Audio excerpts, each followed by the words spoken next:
Welcome to the game and fun, little Orpheus.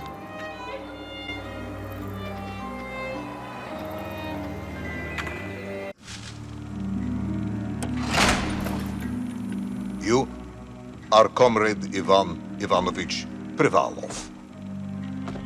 In 1961, you were selected for the Shukovgrad Internaut Exploration Programme SSSR.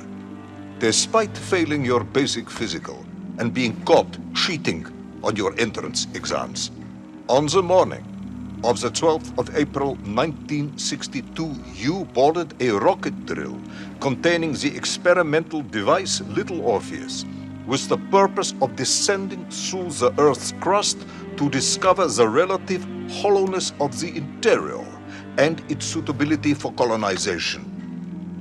No, you've lost me, General. Did I do what?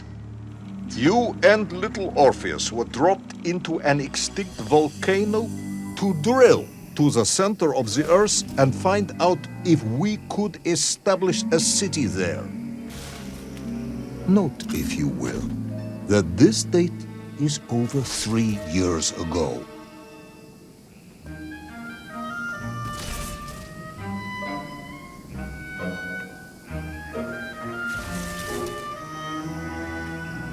Alright, looks like our journey began in Russian language. Ooh, sweet. Let's move on, little Ivan Ivanovich.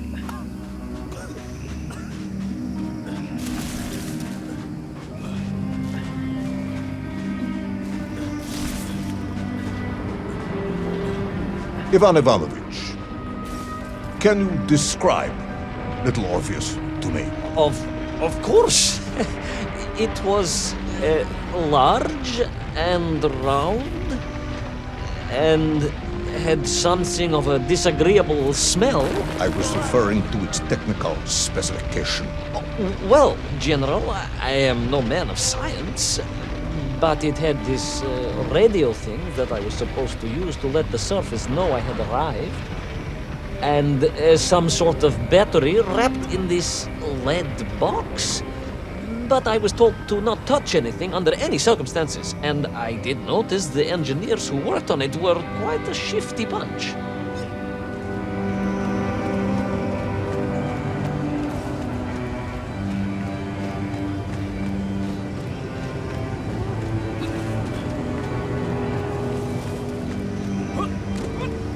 The Little Orpheus device contained a radio transmitter capable of sending a signal through miles of solid rock. In order to boost this, a powerful energy source was required. An atomic bomb, Comrade Privalov. An atomic bomb that you have lost somewhere below the Earth's crust. Ah, yes, that bomb. Of course, General. I can explain everything. But it is a long and somewhat complicated story. And let me assure you, this is not a case of milking chickens. But you won't understand where your bomb and Little Orpheus has ended up unless I start at the very beginning and you let me tell you where I've been for the last 3 years. Okay, let's begin from the beginning, Ivanovich. From the beginning, then.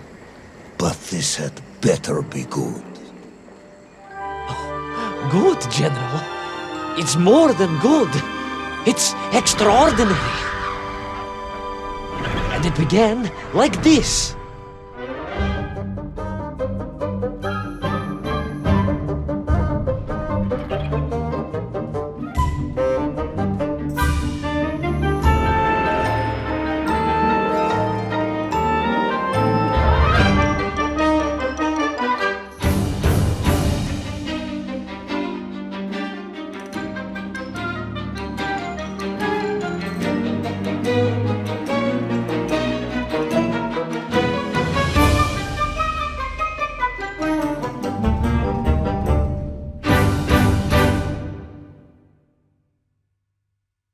Episode 1, Comrades to the Center. An extraordinary sight. I realized this must be the fabled land of Plutonia. as documented by the brilliant scholar Obruchev. A trail of destruction carved by the rocket drill led down into the wild and mysterious jungle. The rocket drill itself must have snapped in half somewhere below Kamchatka, and little Orpheus bounced out and became lost in that prehistoric forest. If I was ever to get home, my mission was clear: to find little Orpheus.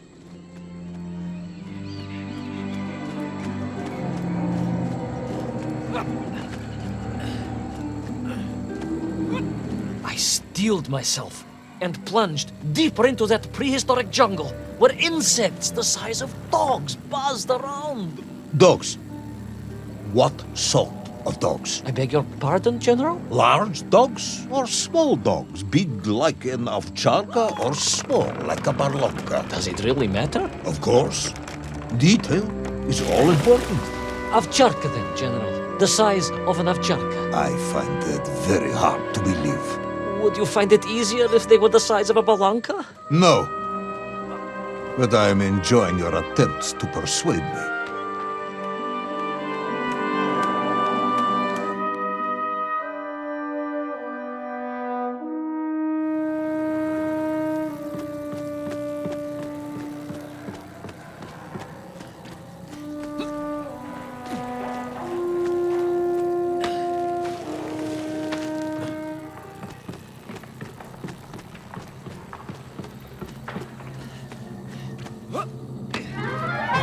Woohoo! Look at this.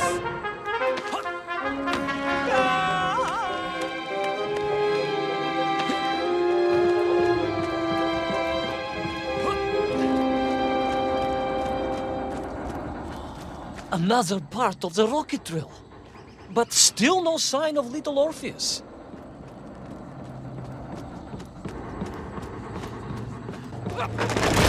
Uh-oh.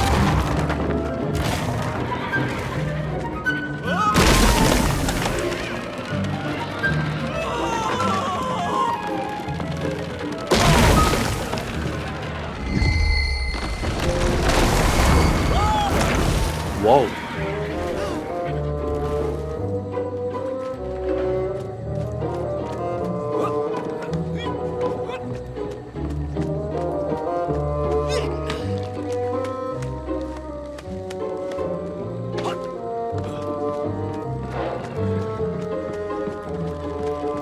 Oh, another one. Woohoo!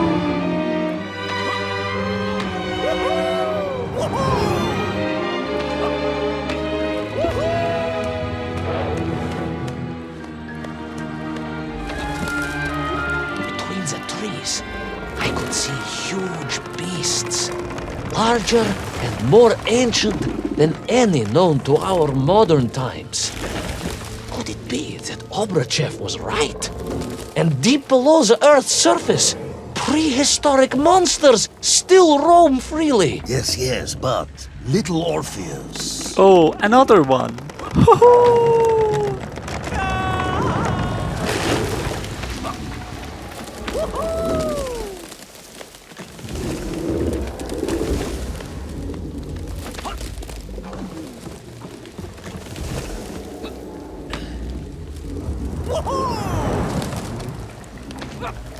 He's more like Tarzan.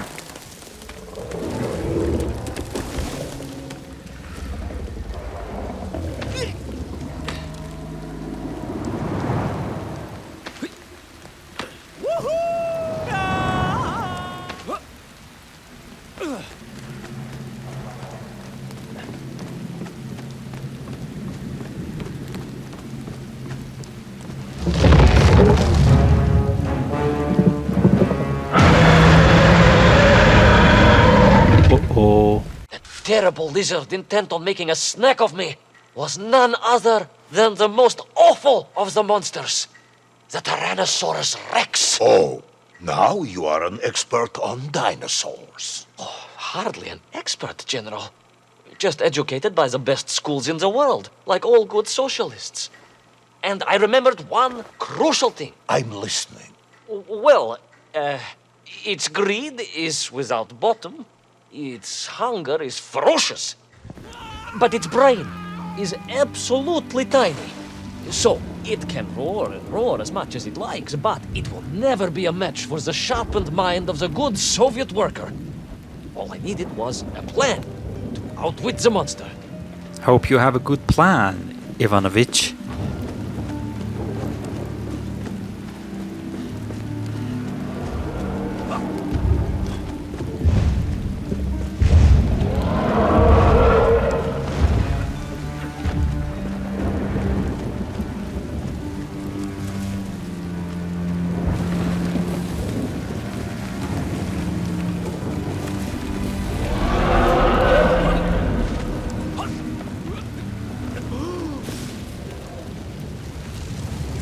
Imagine my shock and surprise to find in that clearing the last part of the rocket drill. More shocking was the fact it had been ransacked. Someone had made off with the tools, the weapons, the rations, and the spare parts for the Pragviev. I began to suspect foul play. Perhaps little Orpheus was not lost at all, but stolen. All I could do was follow the trail further into Plutonia.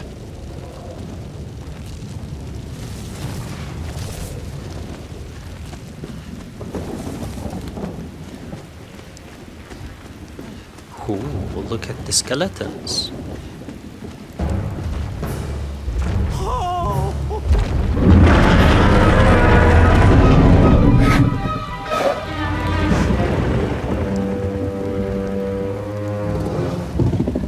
Looks like he smelled us.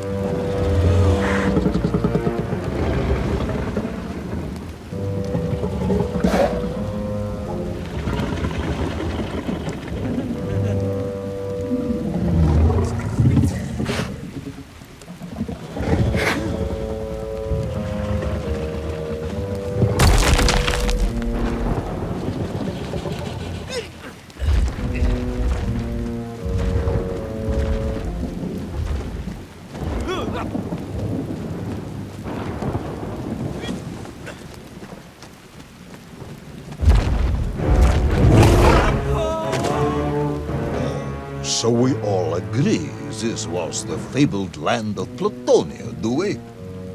I don't remember accepting that. I will admit it might not have been Plutonia if you are prepared to accept the dinosaur. This isn't a negotiation, Ivan Ivanovich. General, you can disagree all you like, but there's very little you can do to persuade me it wasn't a dinosaur. I might not be able to persuade you, but I can always have you shot.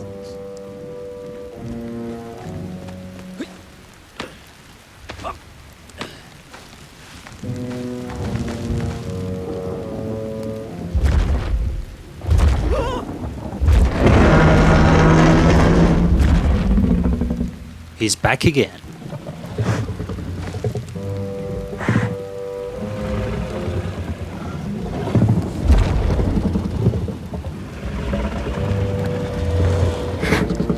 Where is he looking?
fun.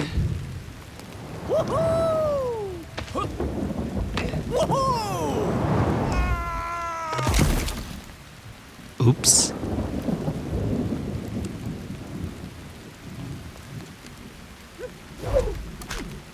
Oh, he's inside the egg?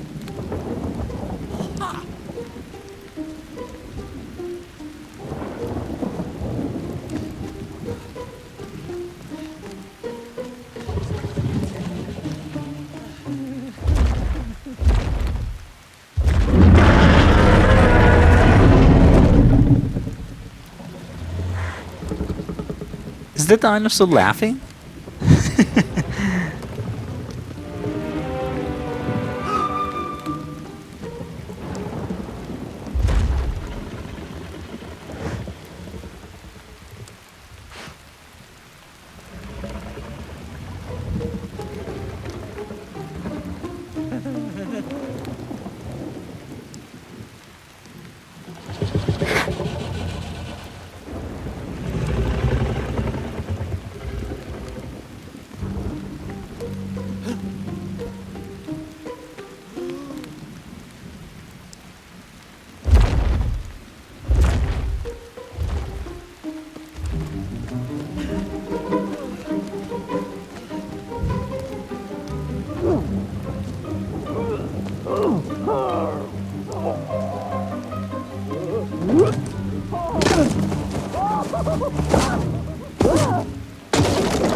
You hid in an egg. Yes, General.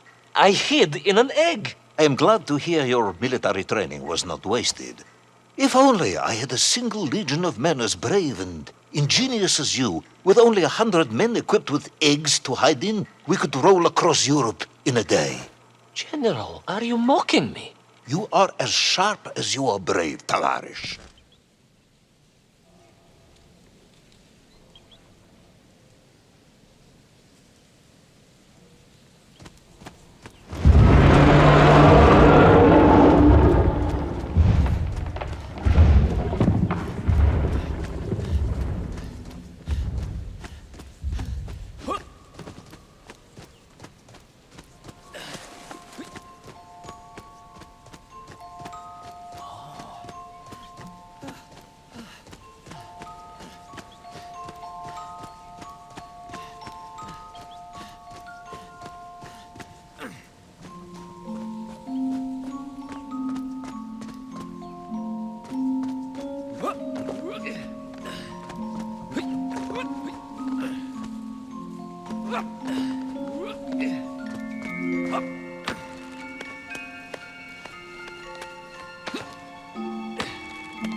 Why everything is so gigantic?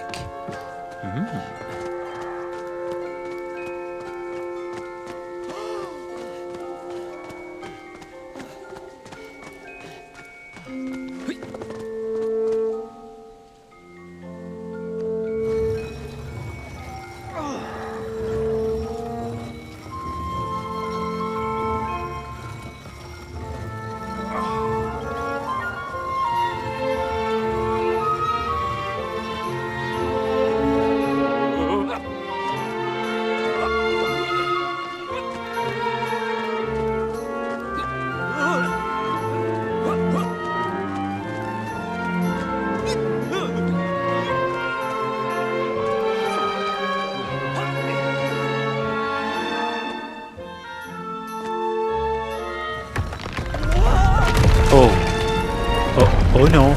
Oh no. Oh, I think we did a good job. I mean, good mistake.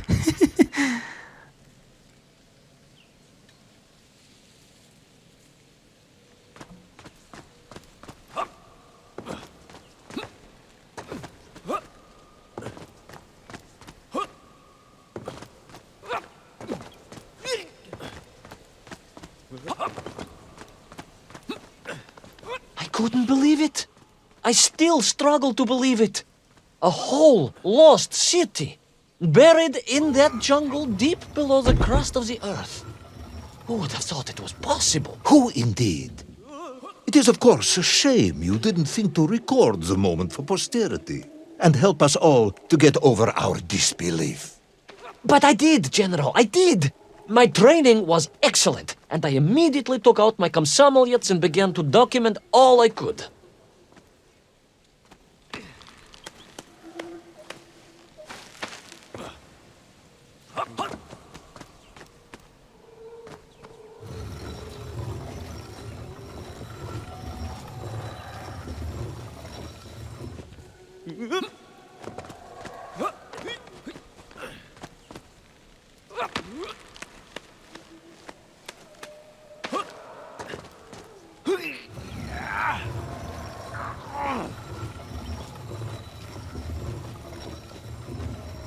So, where is this camera now, then?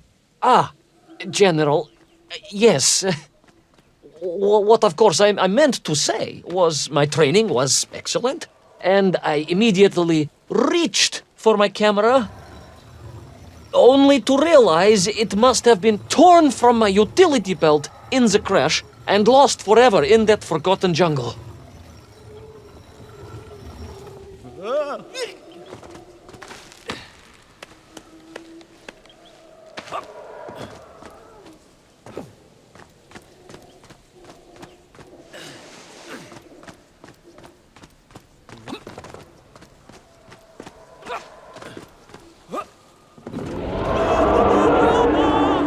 The horrendous beast had returned and was hungrier than ever. Perhaps it was angry it had been fooled by an egg-wearing idiot. That is unkind, General. It may have been small of brain, but it was grand of stature. Whereas you, Ivan Ivanovich, are lacking in both departments.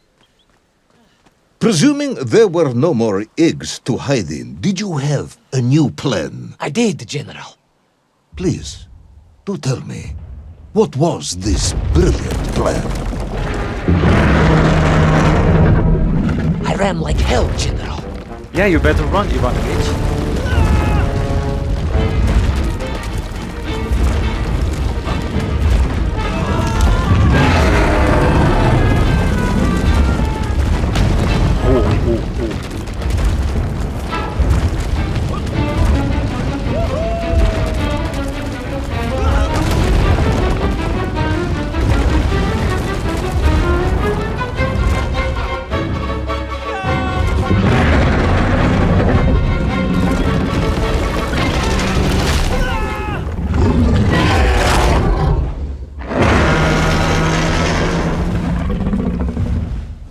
Wow.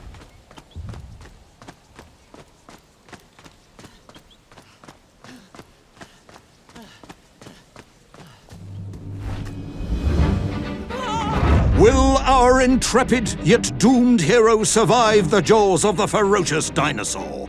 Will he meet his end miles underground as an aperitif for a ravenous raptor? What dark secrets could be buried in the lost city of Agatha?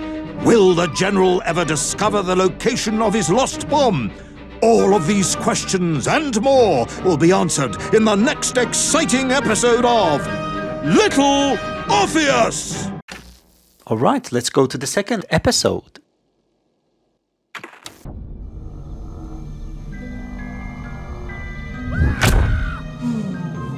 What luck! What a miracle! One moment I was rushing into the fetid tonsils of that horrible monster.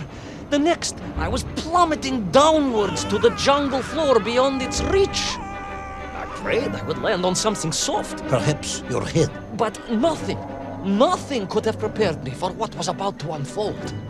An epic saga of pride, power, and revolution. A struggle for freedom the likes of which our world has never seen. And it happened like this. Well, best landing ever.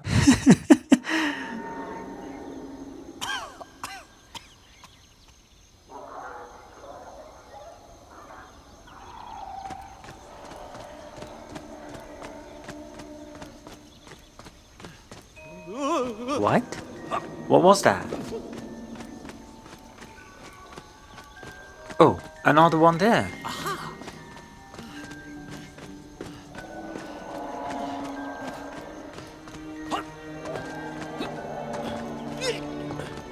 were those strange, gentle monsters who towered above me? I could only guess they were the lost tribe of the Menkf, an earlier race of people. But why were they so fearful of those ancient gates that lay just beyond their village? And why did they seem to recognize me? Why? They may know you from somewhere, probably.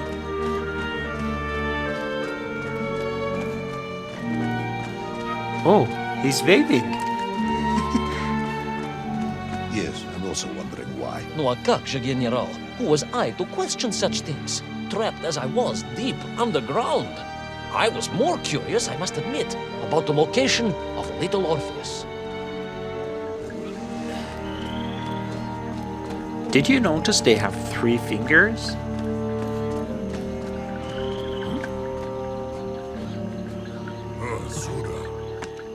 Suda. Suda means come with me?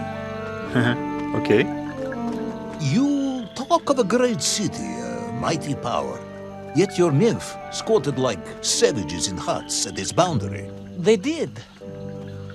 And the answer to that mystery lay beyond my grasp at that point.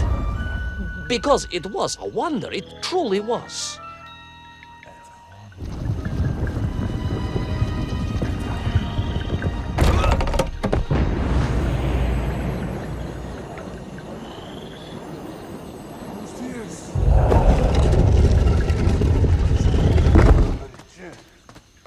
A gate to another world. The lost city of Agartha. I hope I may one day see it myself. Oh, General, if only you could. Unfortunately, as I shall explain, should you seek Agartha now, you wouldn't find it. It has been utterly destroyed.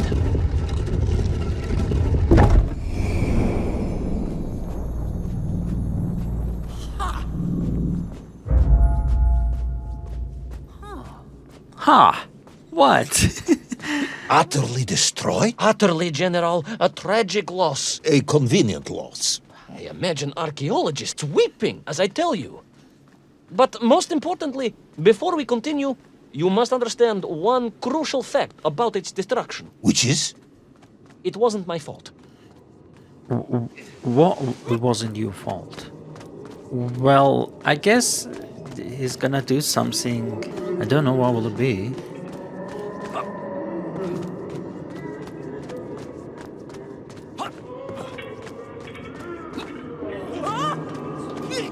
Oh, poor those monsters.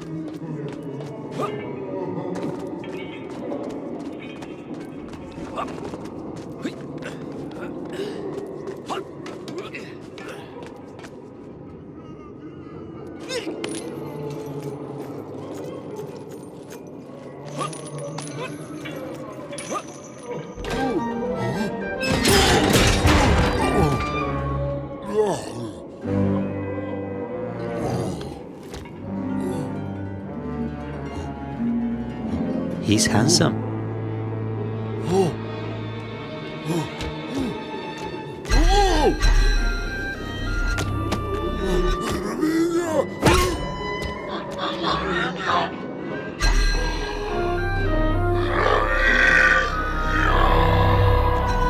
Huh, that's what he's talking about. Those poor, unfortunate Menkf, trapped and kidnapped and dragged away, only to return as vicious foot soldiers to some unknown tyrant.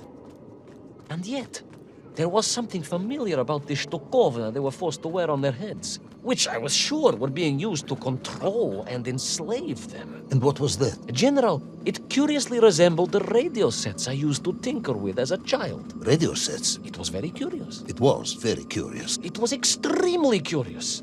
It was extraordinarily curious.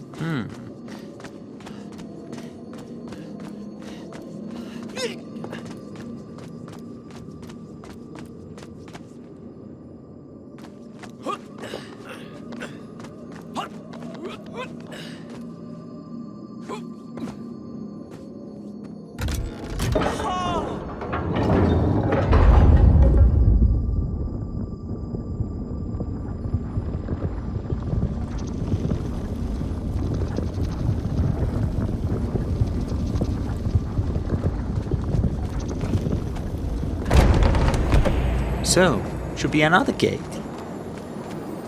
Yeah, absolutely.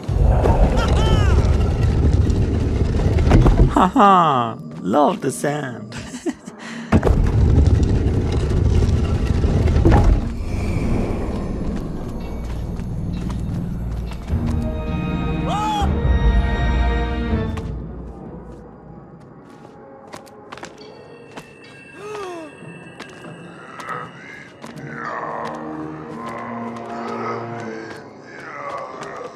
What?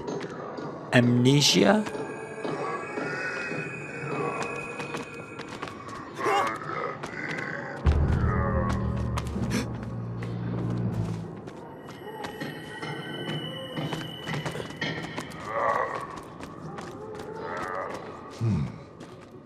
An ancient technological metropolis, powered by a glowing resin, carved from the very earth? A glowing resin carved from the very earth. Do you see, General? I fear you are about to enlighten me.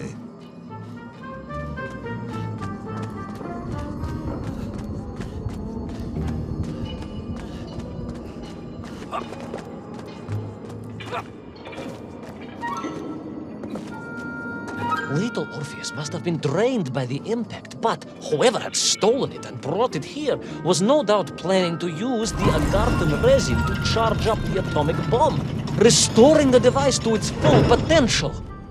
What sort of man would come up with such a monstrously reckless scheme? Perhaps the type of man who has such limited understanding of atomic energy that he thinks an ancient metropolis can be powered by shiny marbles. So, we're looking for a human who stole our bomb.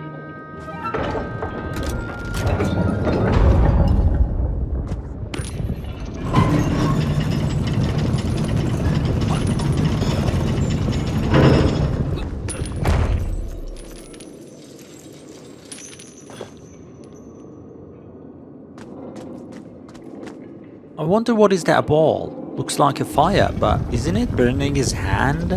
What kind of key is that? Who knows? Whatever.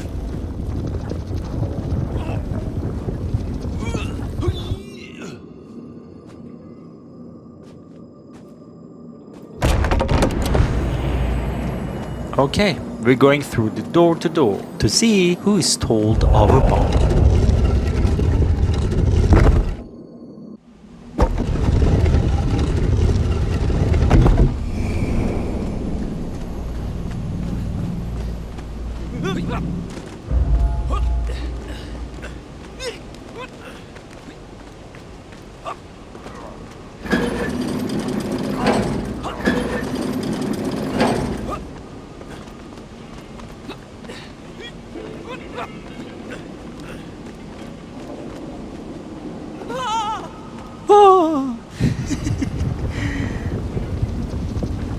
Come on, come on, come on, come on.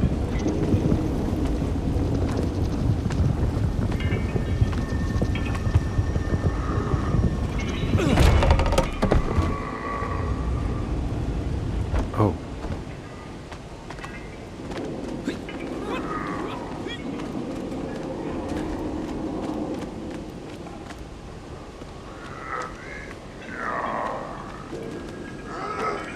Handle?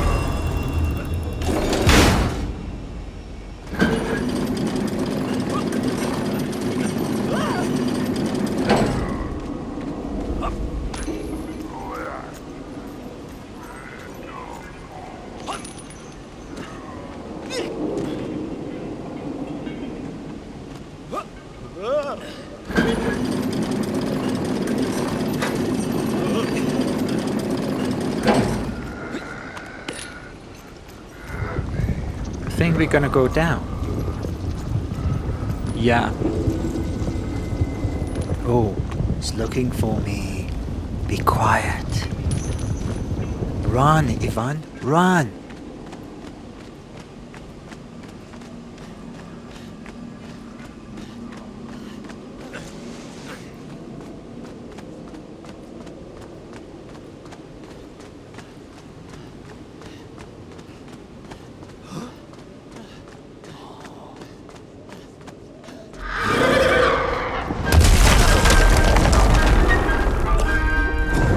Wasn't it our bomb?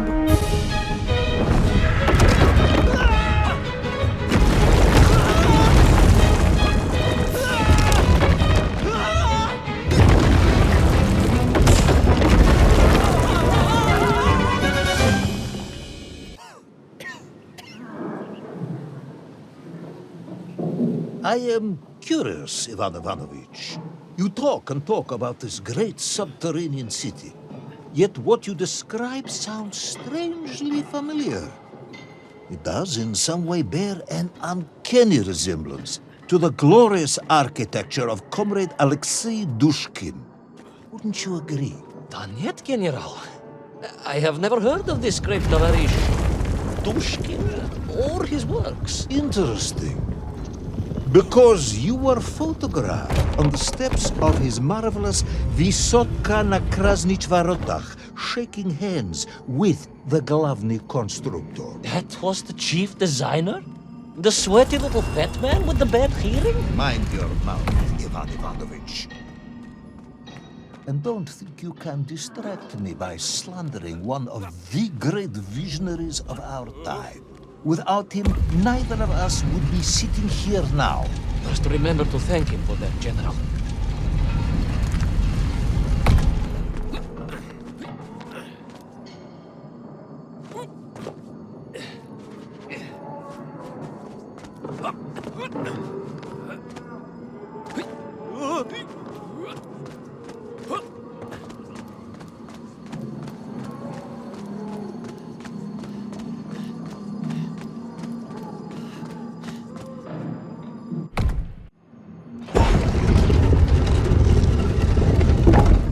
Still keep looking door to door to find our bomb.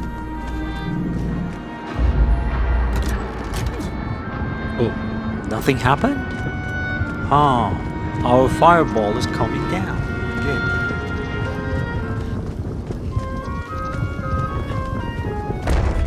Those enslaved Mink were trying to stop me. I was sure of that now. I find myself sympathizing with them, I must admit. No, General, then I have failed to win you over. A point of agreement at last.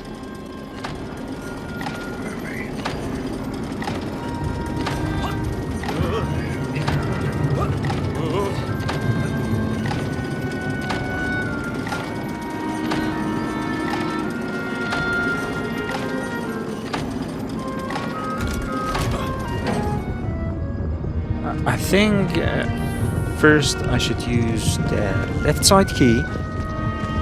Then, yeah.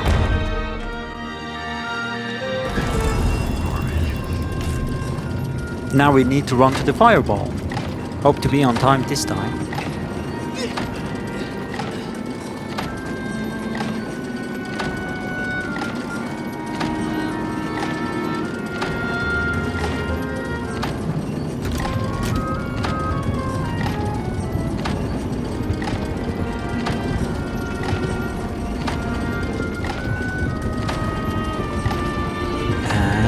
Yeah. Good. Well, what is that? A cable car?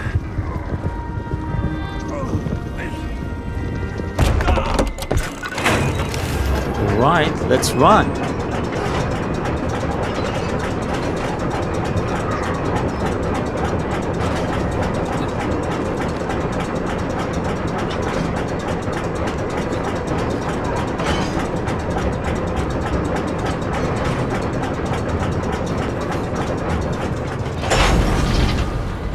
Ask again, General.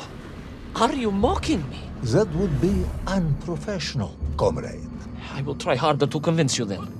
It is, after all, a cautionary tale of unleashed tyranny. It is a cautionary tale of unleashed idiocy. But please, do continue.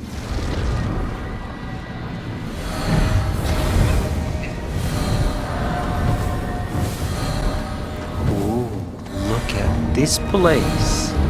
Wow.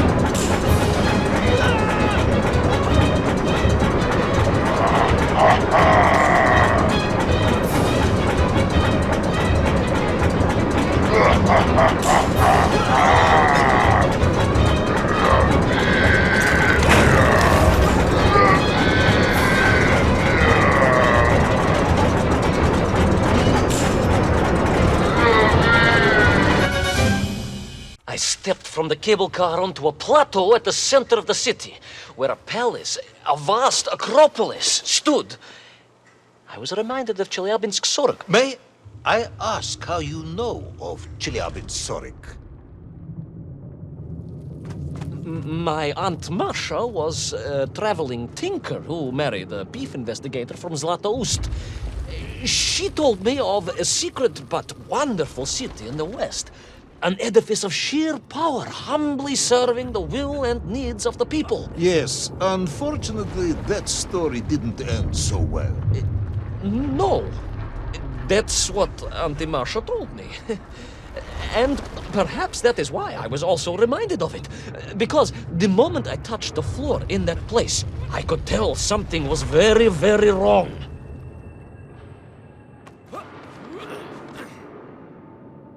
Come on, turn over.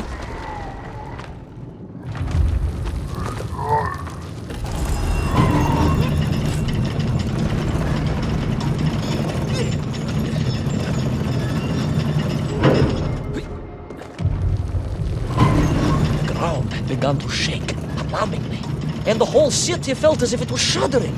I could only imagine what I would find in the heart of the vast temple. If it isn't a giant glowing marble, I'm going to be very disappointed.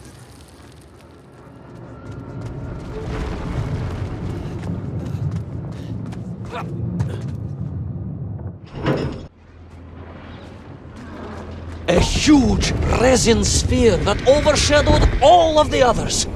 I caught glimpses through the twisted architecture. And it was then I saw him.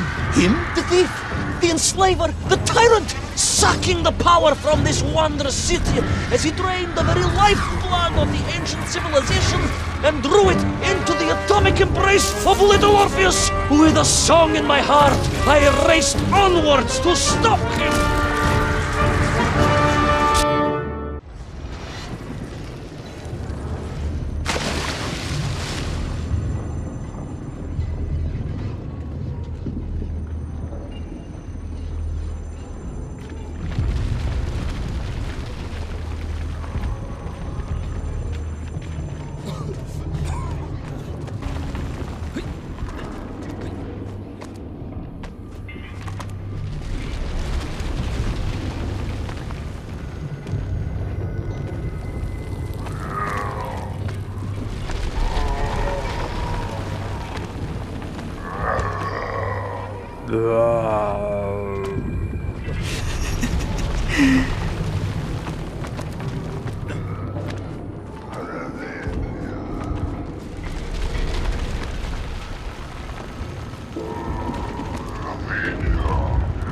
Amnesia.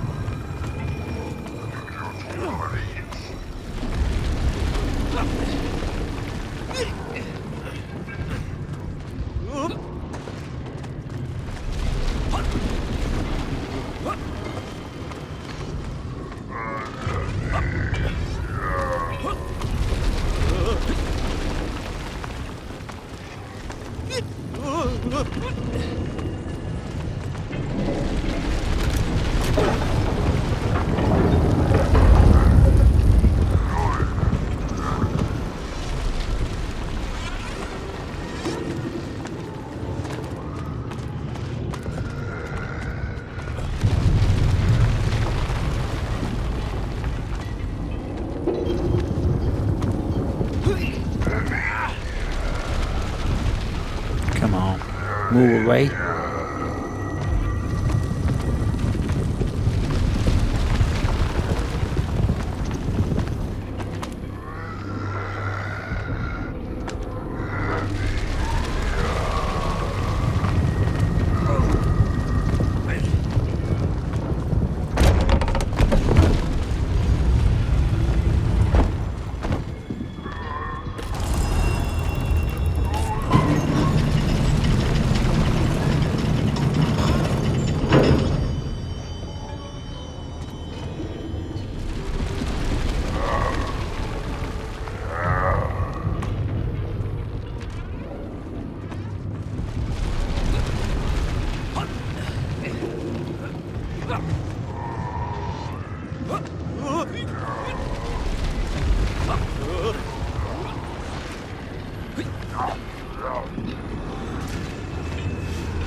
Nice elevator.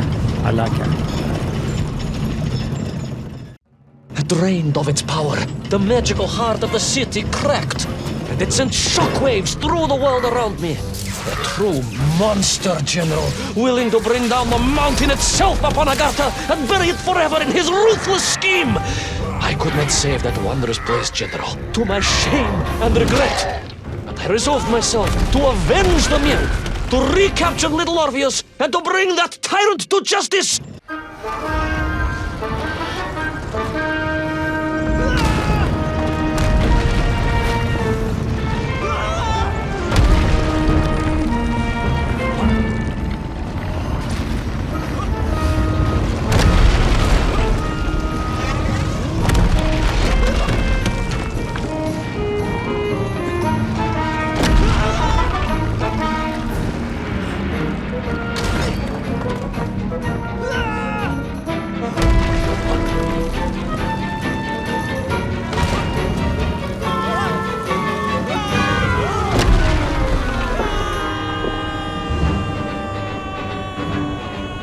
Will our plucky yet careless hero fall forever through those unknown skies? Will he discover the identity of the brutal thief commanding the army of the Menk?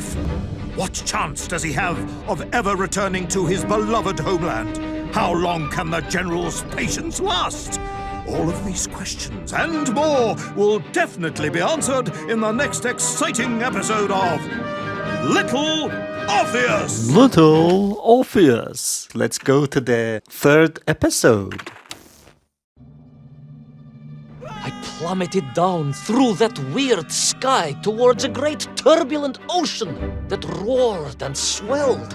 A ferocious sea that offered no hope of survival. I thought of home and wept, unaware that in an instant my fortunes would be changed by an event so bizarre I almost hesitate to tell you. And it happened like this. A giant whale? It was huge, General. You were swallowed by a giant whale. Yes, General. You look remarkably well for a man who was swallowed by a whale. I am blessed with a strong constitution, General.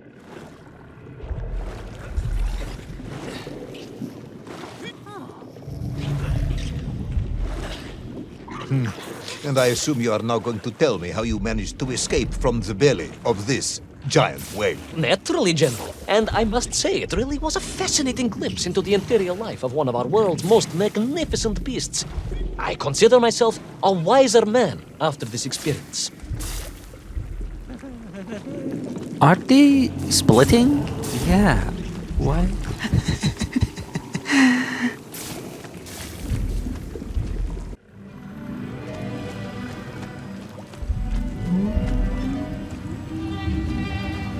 It was an extraordinary place, General. I could perhaps deliver a lecture on the subject to Moscow University's Zoological Society, if you like. I only want to help. The Moscow University Zoological Society has, I suspect, better things to do than listen to the ramblings of a man who claims he was swallowed by a whale.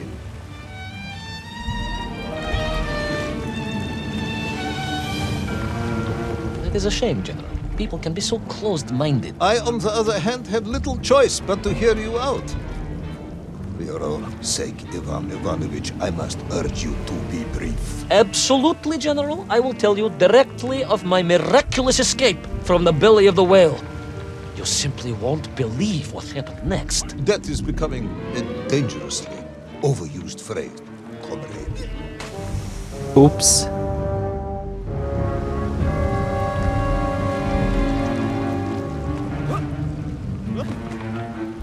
I thought I'm gonna catch it. Well, sometimes happen, you know.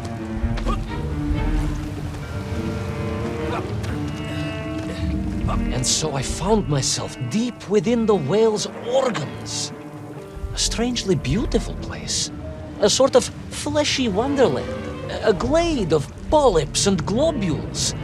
A landscape as awe-inspiring in its way as the forests and mountains of Altai. Oh, my home, General, that I yearned and longed for, and only hoped, as I hope now, that I might one day see again. I think we're all longing for home at this point. Oh, with warm slippers, a mug of steaming spitzin, and a roaring fire. Not far from home, trapped inside a monstrous fish with only the strange and evil-looking worms that infested its gut for company. With only one's dedication to one's country and mission to keep one from falling into despair. But no, General, I could not. I had to escape, to find little Orpheus and my way back to the surface and home. I'm sure we're gonna find a way.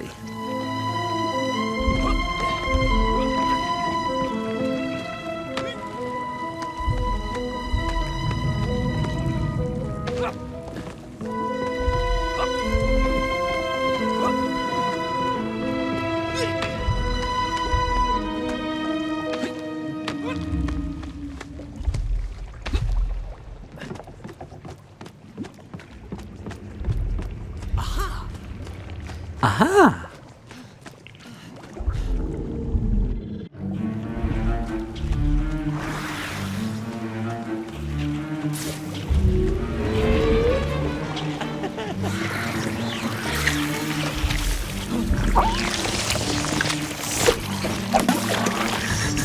Bloop. Worms, you say? Living inside the whale. Oh, they were horrid things, those worms, General. And most unwelcome, I would say. Parasites. I had just how rampant their infestation was, nor of the tremendous sizes they could grow to. At that point, my thoughts were only of escape. And I had a plan. Yes, I'm sure you did.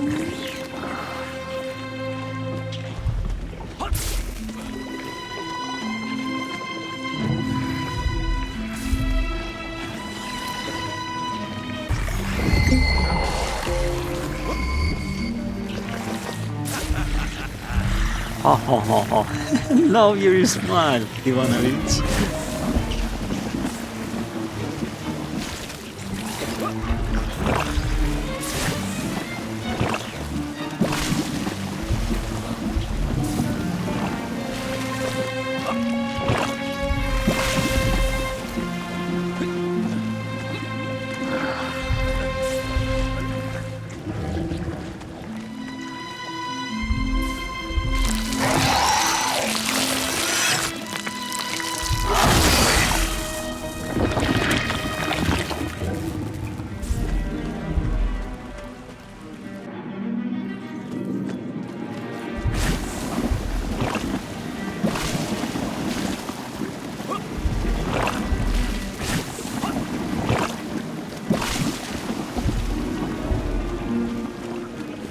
Welcome to the party.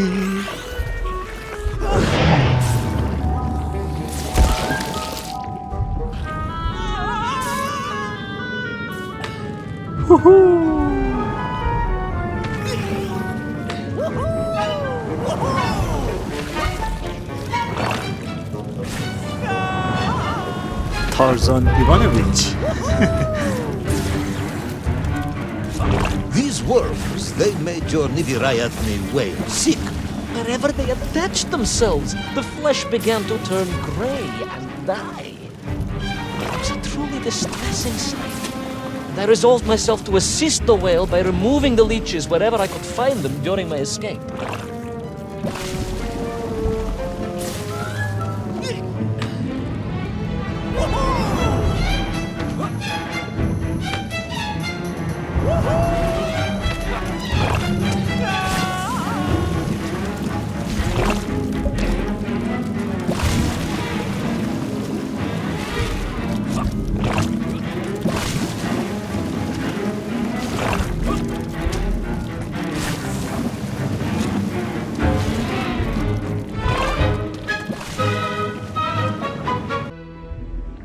In my mind, it was a simple plan, General.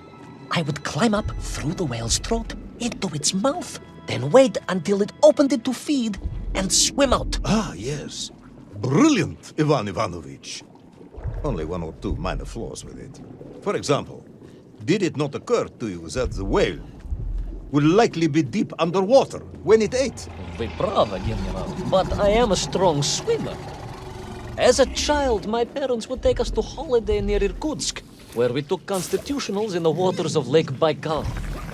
In fact, my mother often called me her malenький морской котик.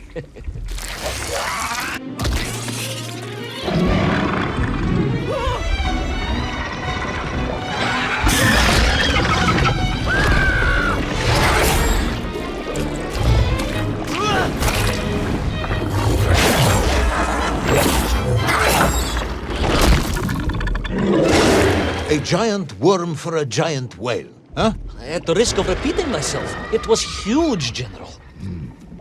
The Moscow University Zoological Society may be interested after all. Let us take a moment, Ivan Ivanovich. Your ridiculous plan to escape through the mouth of the whale failing, you would now have me believe you had embarked on some misguided crusade to free it of the worm infestation. To what end, exactly? When one suffers, we all suffer, General.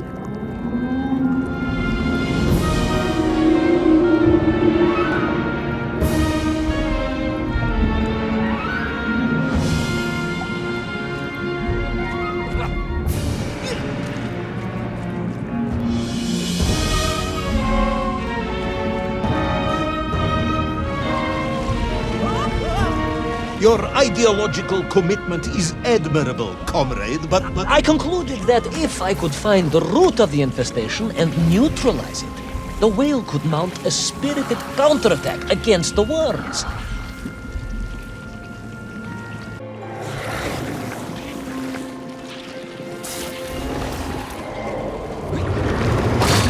Oh, that was so close.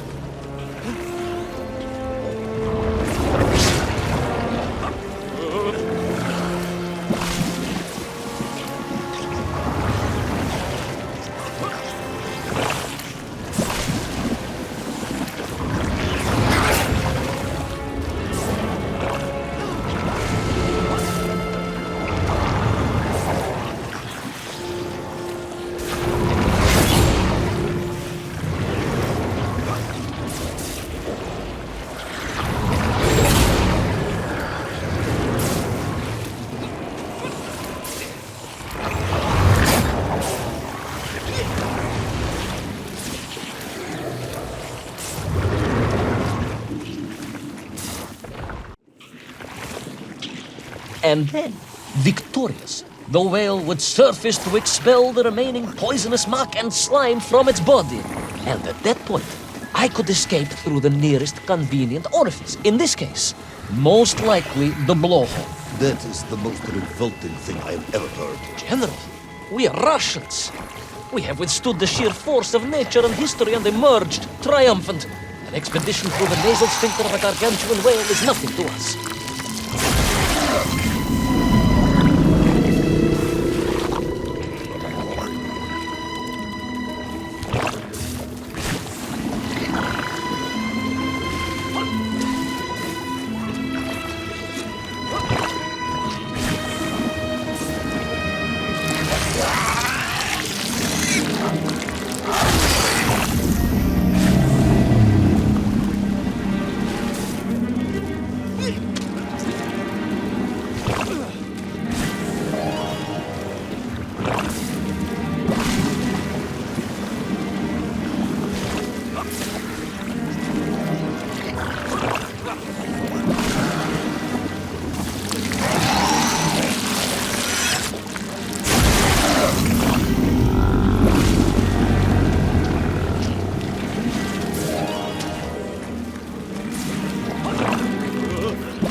I suppose you would have me believe that the whale was grateful to you.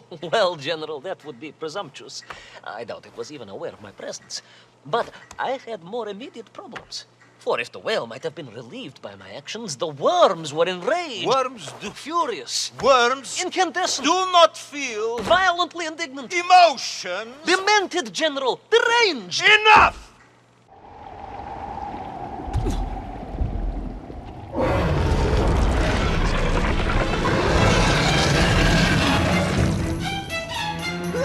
Where is little Orpheus?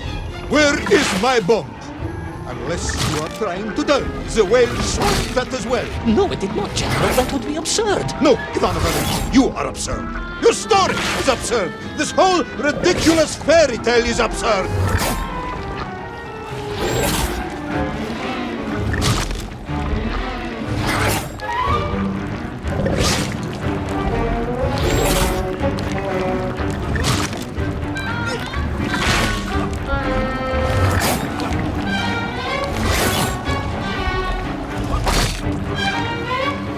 So far, so good. He's still running.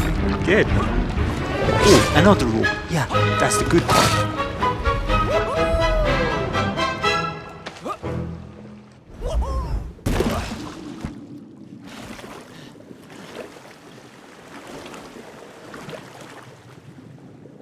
Uh-oh.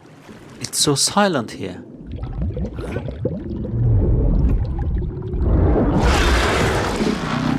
Will our brave yet foolhardy hero escape the furious worm? Will he be doomed to spend his days trapped in the innards of a bad-tempered cetacean? Where is the whale swimming to in such a rush? And what will it do when it gets there? Is the general about to lose his temper and order the cosmonaut shot? All of these questions and more must surely be answered in the next exciting episode of Little Orpheus! Alright, let's go to the other episode, the Battle of Sonicoland.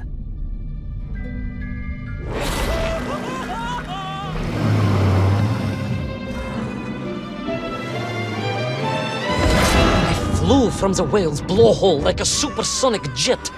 And below me, the ocean became a sheltered bay studded with white shapes.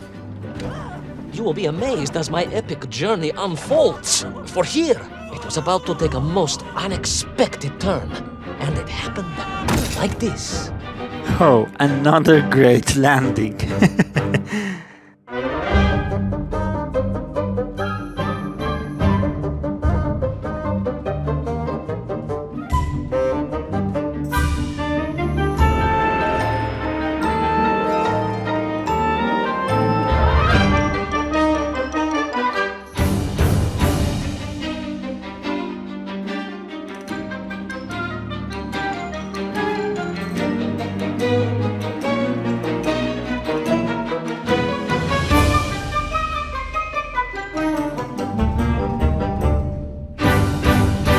Little Orpheus.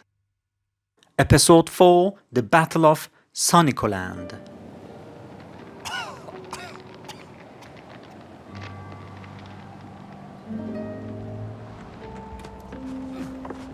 Oh, poor little Ivanovich. He's laming. Oh, he healed himself. Fantastic.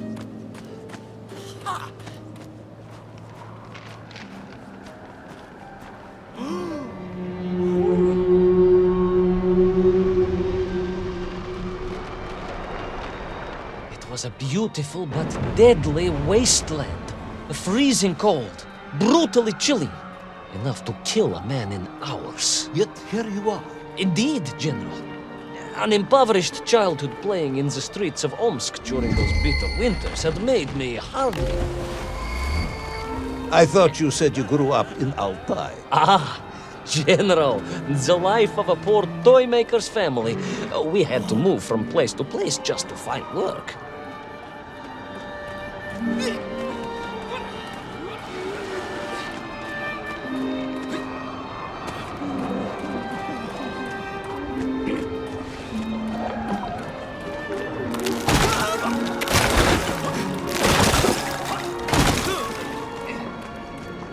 So far, so good.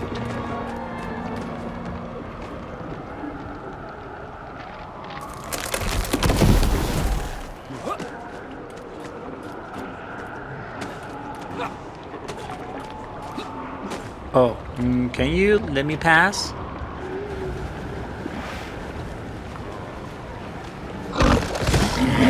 Bye-bye.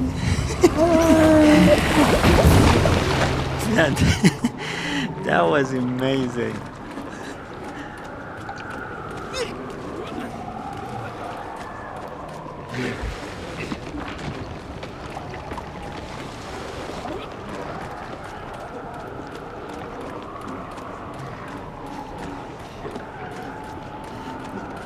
Oh, look at his size.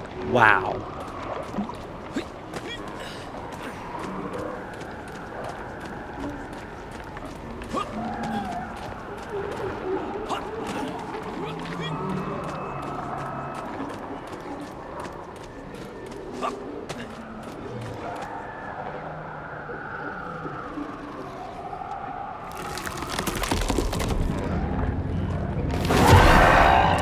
What?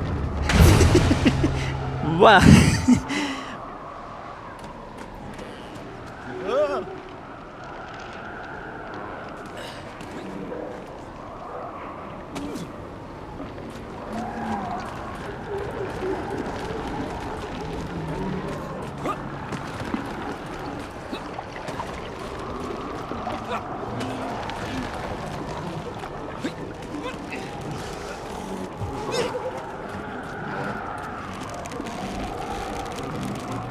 What? A seesaw? We call it Dumbalapustan in our languages.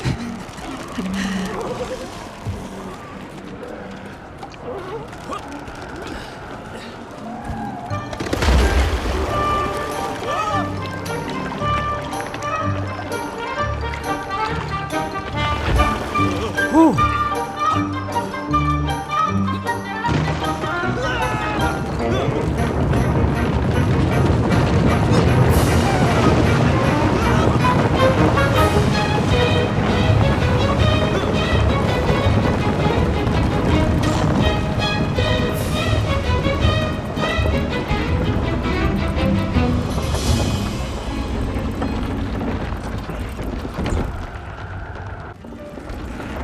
Sanikov land, eh?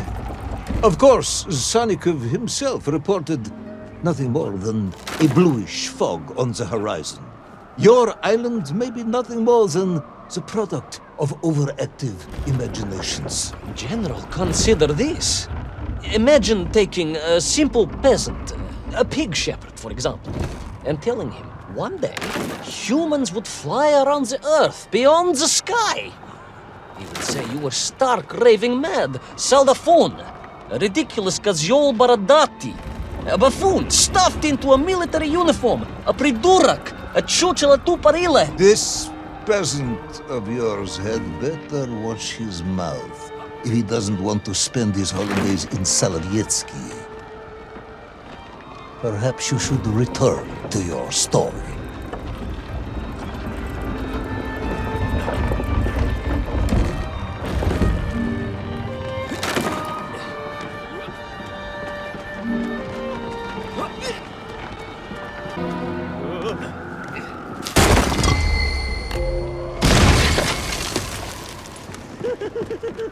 I love your laugh.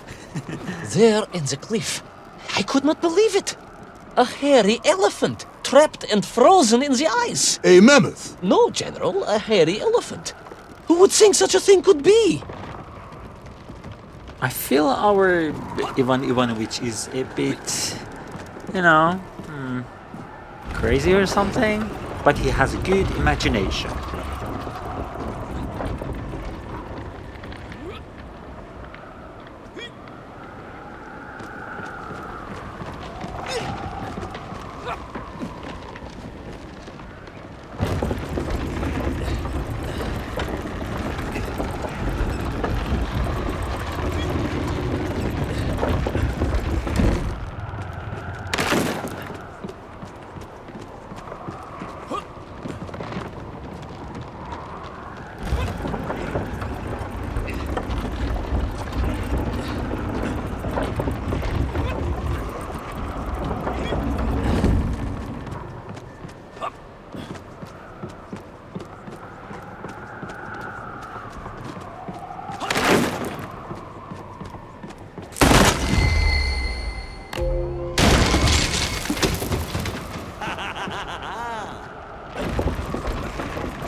trudged onwards through the blizzard, one foot grimly in front of the other, blinded by the snow, my nose becoming quite blue. My thoughts of home crushed under the weight of the plummeting temperature. I am bored, Ivan Ivanovich, and sick to my teeth of listening to this rubbish. Let us speak plainly now. You will tell me where my bomb is, or I will have you shot. I am just getting to that, General. Shot! Comrade Primal! Shot with real bullets, fired from a real gun, not some ludicrous Bultavia about lost cities and dinosaurs and mink and mammoth. It was a hairy elephant. No! I will not tolerate any more! Where is the bomb, Ivan Ivanovich? Where is little Orpheus? It was right there. What? It was there. At least I realized it must be.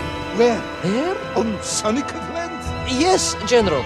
Because as the storm began to clear, I realized with a strange excitement and trepidation that I was not alone on Sunnycliff land.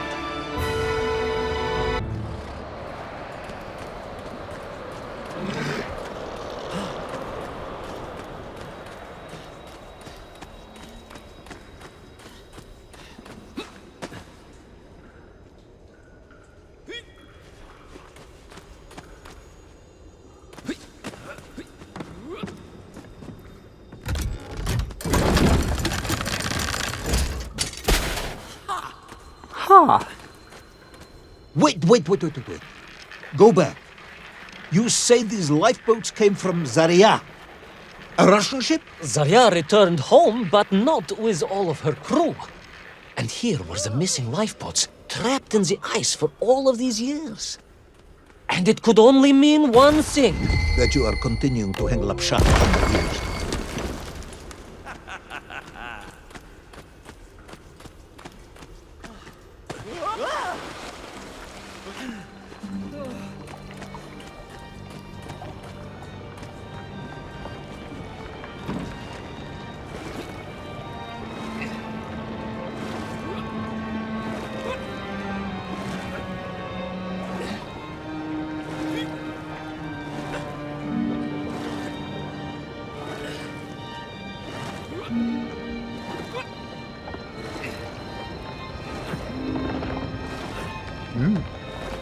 It more looks like a hand of evil.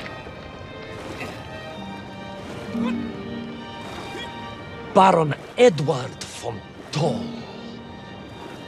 Of course, I remember reading about his tragic expedition at school. We were taught he had died a hero's death out on the icy wastes, searching for Sunnycliff land. Yet what if, in doing so, he had sailed accidentally into the interior, deep below the crust of the world? A fellow citizen of the surface. I had to try and find him.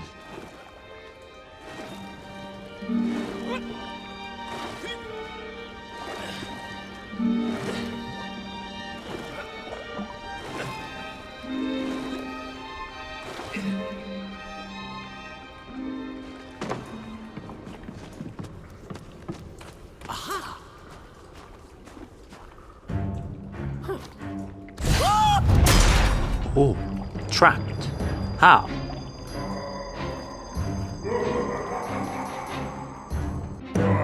A dead explorer stole my bomb. Not dead, General, but quite insane. Perhaps it was the loss of the arm or the leg, or the long years in isolation.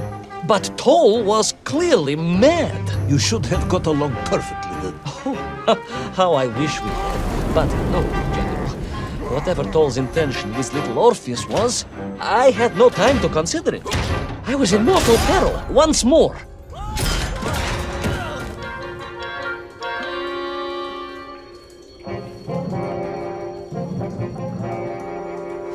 Lucky person ever.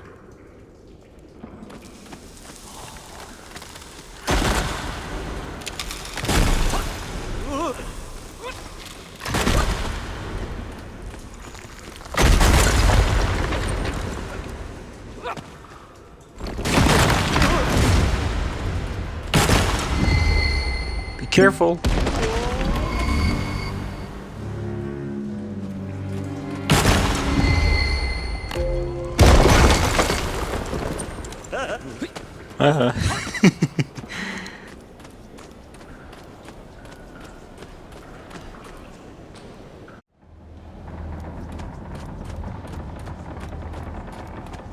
So, you believe that Tol had somehow enslaved the Menkiv and bent them to his will? I do, General. It was obvious. Why else would they serve him? And how else could they be so different from their free comrades? These odd helmets they wore, it was the science of our times. No doubt about it.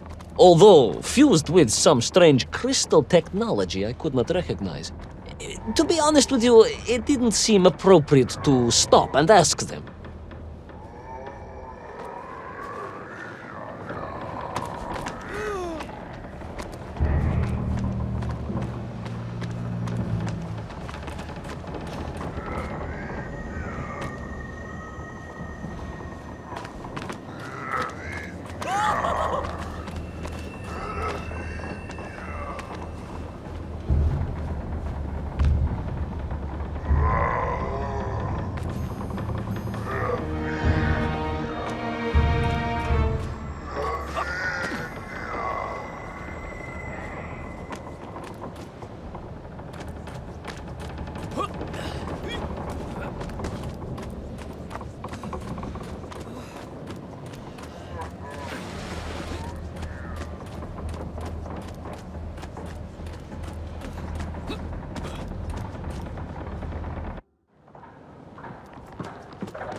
This Tol, you say he was an explorer.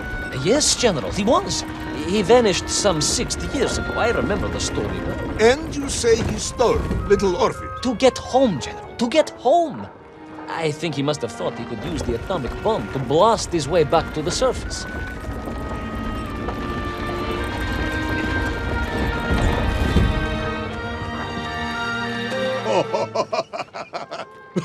Brilliant, Ivan Ivanovich! And you expect me to believe that 100-year-old madman not only survived below the Earth's crust, but enslaved his Menkiv, explored the lost worlds, and discovered the secrets of atomic power, all by himself? A Tsarist general! An imperialist! No doubt harking back to the terrible days before the Great Revolution! And Estonian! Estonian. Estonian general! They are wily people.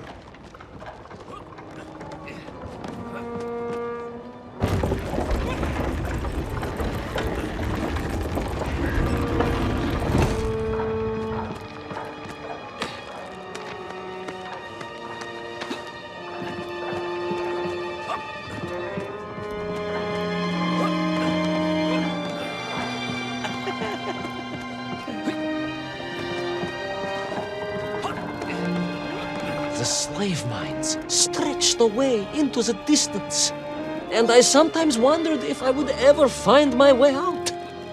But I never gave up, General. Of course you didn't. You are a hero, Ivan Ivanovich. No, General, no, I am no hero. I am a simple toymaker's son from Tomsk. Omsk. General? Omsk. You said Tomsk. I said Omsk. You said Tomsk. General, I think I am well aware of the city of my birth. Perhaps all the moving around as a child confused you. They're just arguing. Fairy elephant, Tomsk or Omsk.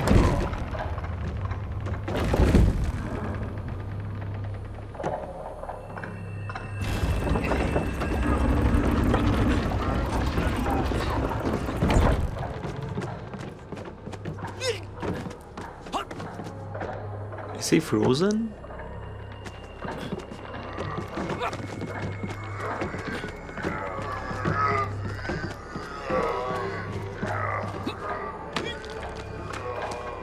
It looks like he's frozen.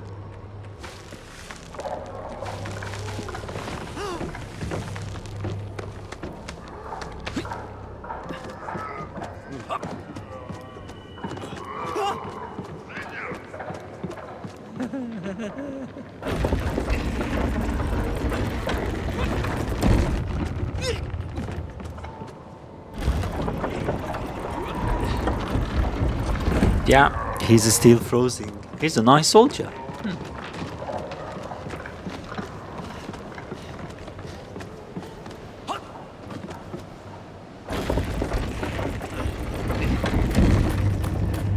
Oh, that's our bomb.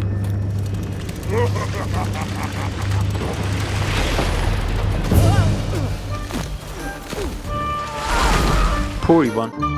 Oh, what? Ivan became a snowball?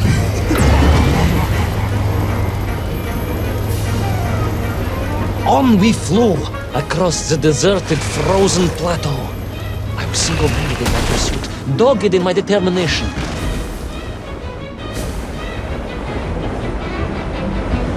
We can jump? I would take back little Orpheus and prevent Toll from detonating the bomb. Ah, you are as humble as ever, Tavarish. Well, General, you are a great military leader, a great strategist, whereas I am simply the humble son of a watch toy maker, and driven by patriotic fever with no regard for my own safety. I rushed blindly on.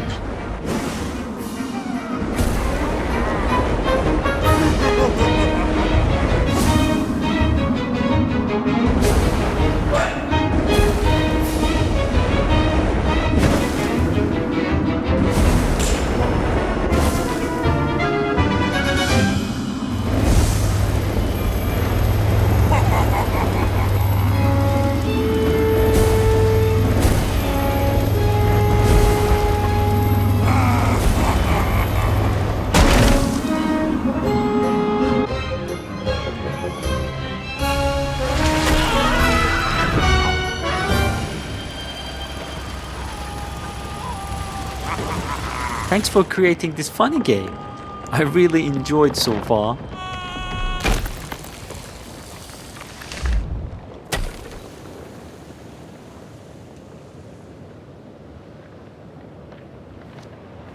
Look at his face.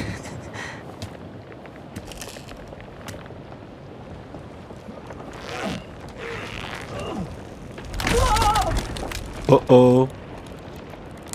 Will our courageous yet unfortunate hero drown in the depths of an inhospitable frozen sea? Will he thaw out in time to prevent Toll from detonating the bomb? Will the general holiday in Omsk next year? Or Tomsk? Or perhaps both? What exactly is the difference between a mammoth and a hairy elephant? All of these questions and more should almost certainly be answered in the next exciting episode of Little Orpheus! Alright, let's go to the episode 5. Beneath the Waves of Malyobka. I thought I was doomed. But a miraculous thing happened, General. I could breathe. It must have been the helmet that was jammed onto my head.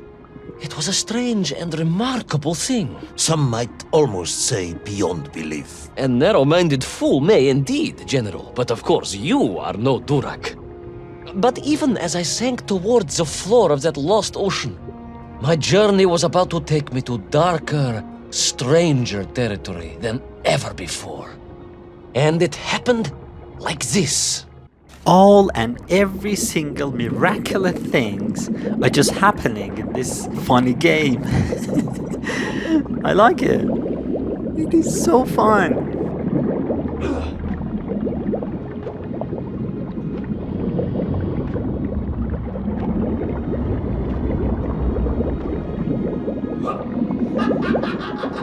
See? Let me see if I have this correctly. After narrowly failing to apprehend the mad missing explorer Toll and recapture my atomic bomb in your giant snowball, you fell through thin ice and sank to the bottom of a subterranean ocean, discovering along the way that the mind control helmet you had accidentally wedged onto your head enabled you to breathe underwater and resume your pursuit across the seabed. General, you seem perplexed. Perplexed? Perplexed is that the keys to my house are not where I left them. Perplexed is the fact my dog will not eat cheese like other dogs. No, Ivan Ivanovich, I am not perplexed.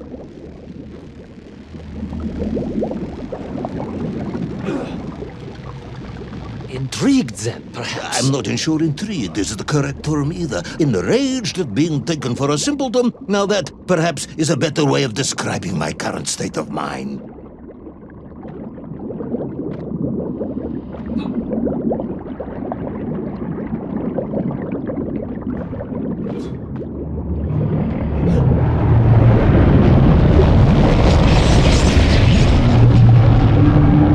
That is unfortunate, General. Once again, Comrade Privalov, I must correct you. Unfortunate is losing one's car in a snowstorm. Unfortunate is booking opera tickets on your wife's birthday and getting the date wrong.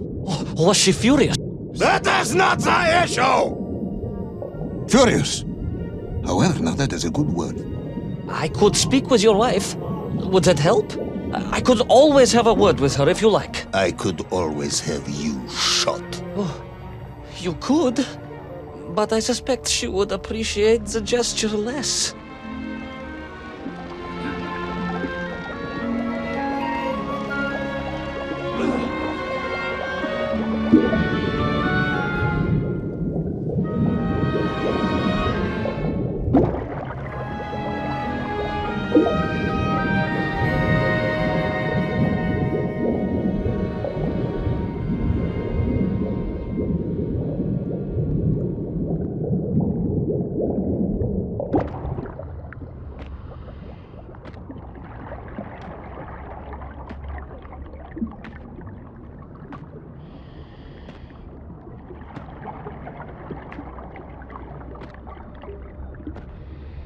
Well, something gonna happen.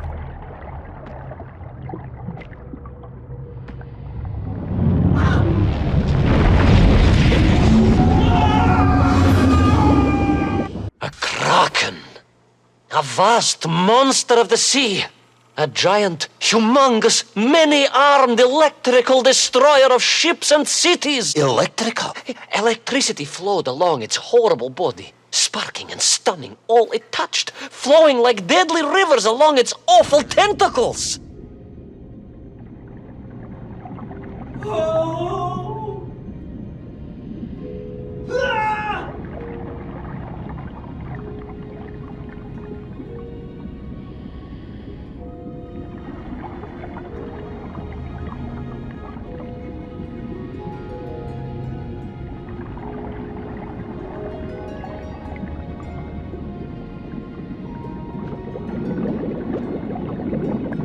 Okay, let's keep continue.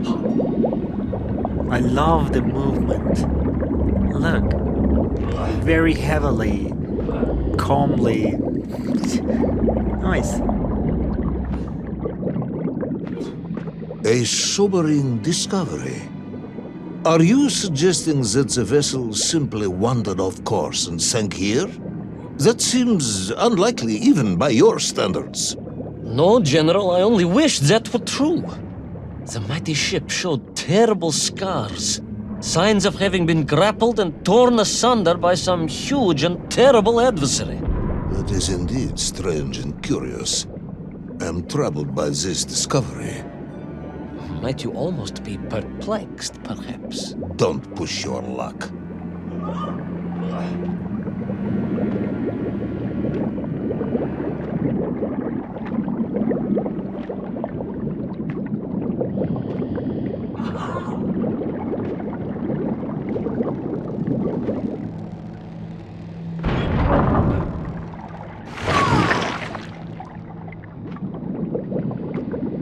I wonder what are they? An electronic sea flower or something?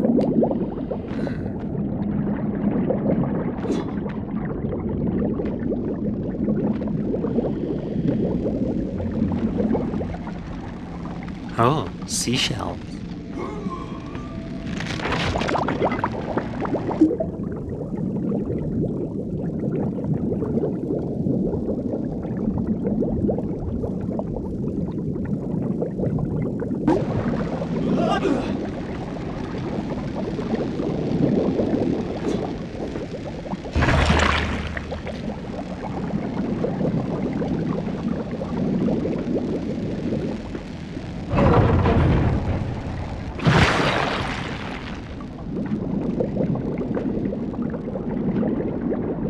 I was stationed at Sydney Ostrif some years ago. I am only too aware of how easy it is for the imagination to create monsters when one is exposed to lonely and dark places. My men required constant monitoring. Much like my cousin Pavel. He was also stationed at Ostrov? No, he required constant monitoring. He was a devil for stealing eggs.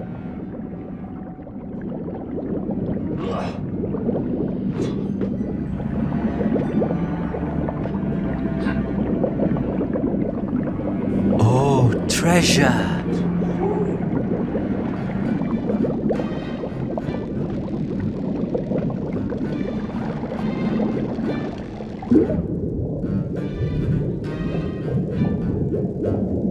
I was referring to the fear that something is lurking in the darkness. Something strange, brutish, and ill-intentioned.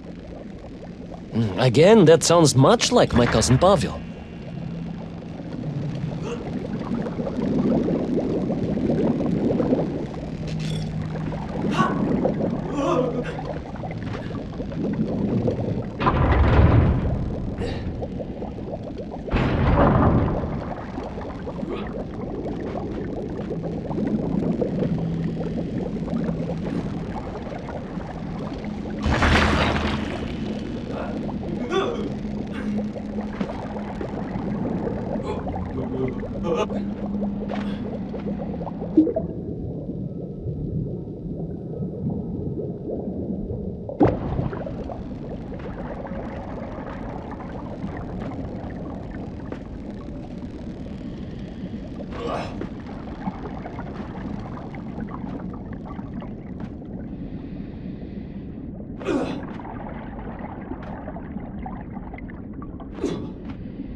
So beautiful.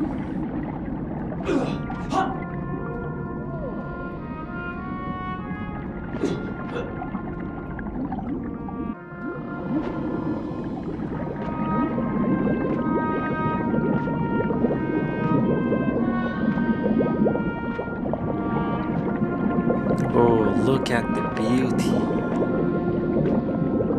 Ah, such a nice place.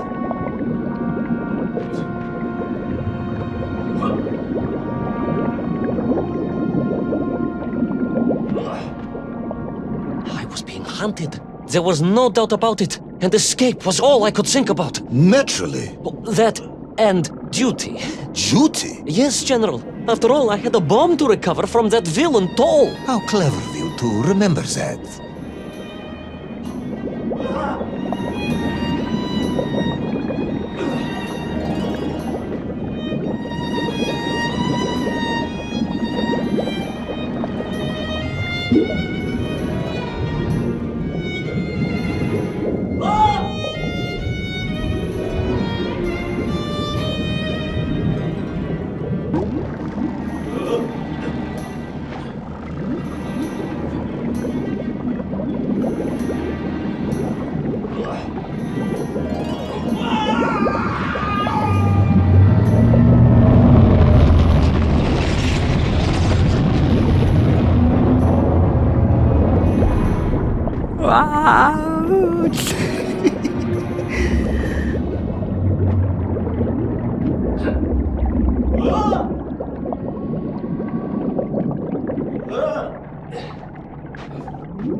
But first, there was the issue of escape.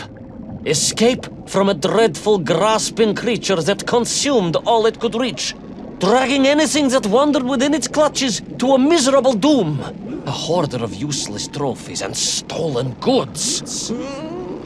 Once again, Tavarish, I suspect you are pursuing a somewhat tortuous metaphor for capitalism, in the misguided hope of appealing to my political ideals.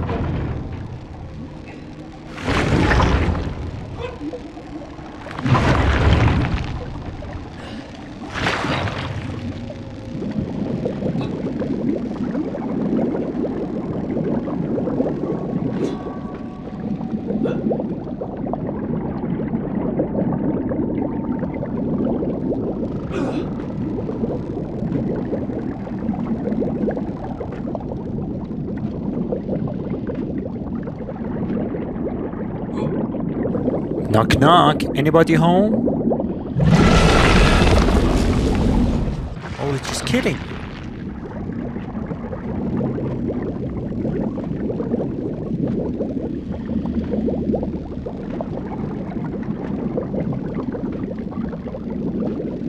I was like a mouse, General. A little mouse being toyed with by a terrible cat. Rather a wet mouse. I was like a little underwater mouse. Being stalked by a giant rubbery electrical cat with 8 tentacles. Exactly, General. Good, I'm glad we cleared that up. You may continue.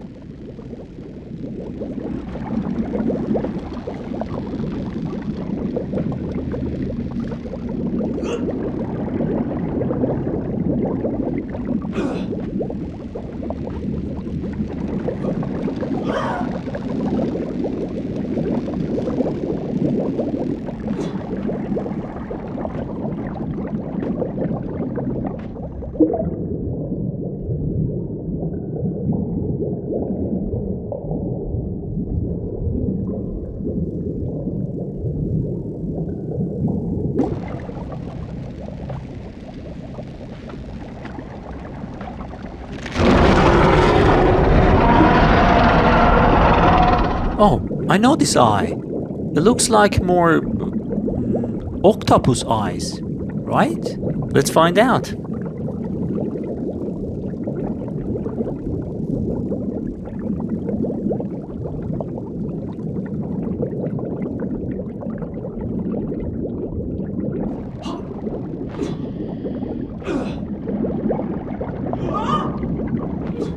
Submarines.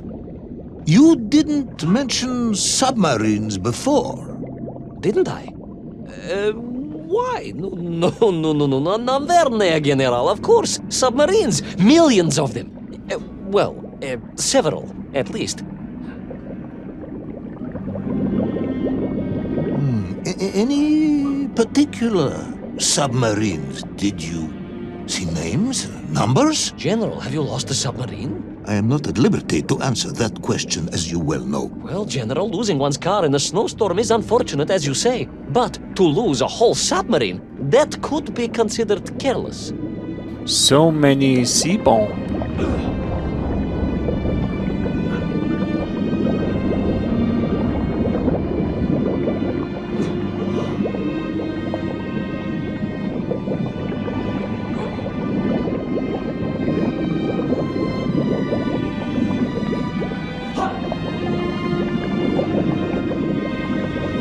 And you are certain it was M256? Well, that was painted on the hull, so I can only assume so. I think I know where this dismal story is going next. You somehow miraculously brought the remaining closed cycle engine online, flooded the torpedo tubes, dispatched the Kraken with one shot, and triumphantly surfaced. No, General, that is not what happened at all. I did indeed make my way to the torpedo tubes, but for a very different purpose. After all, history has taught us that atomic power is not to be toyed with. Much like tired, impatient generals, perhaps. Particularly the perplexed ones. Indeed, General. Or like dogs that will eat no cheese.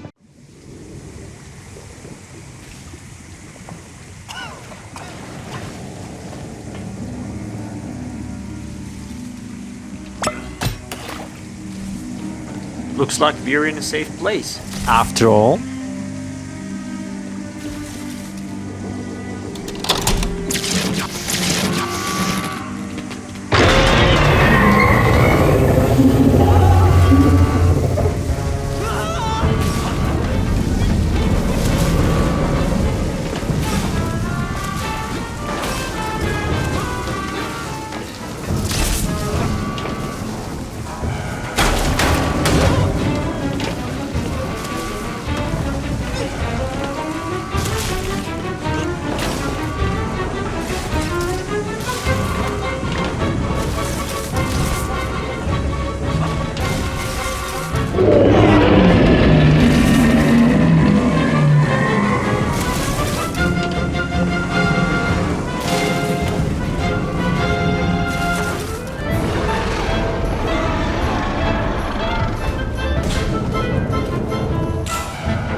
Uh-oh.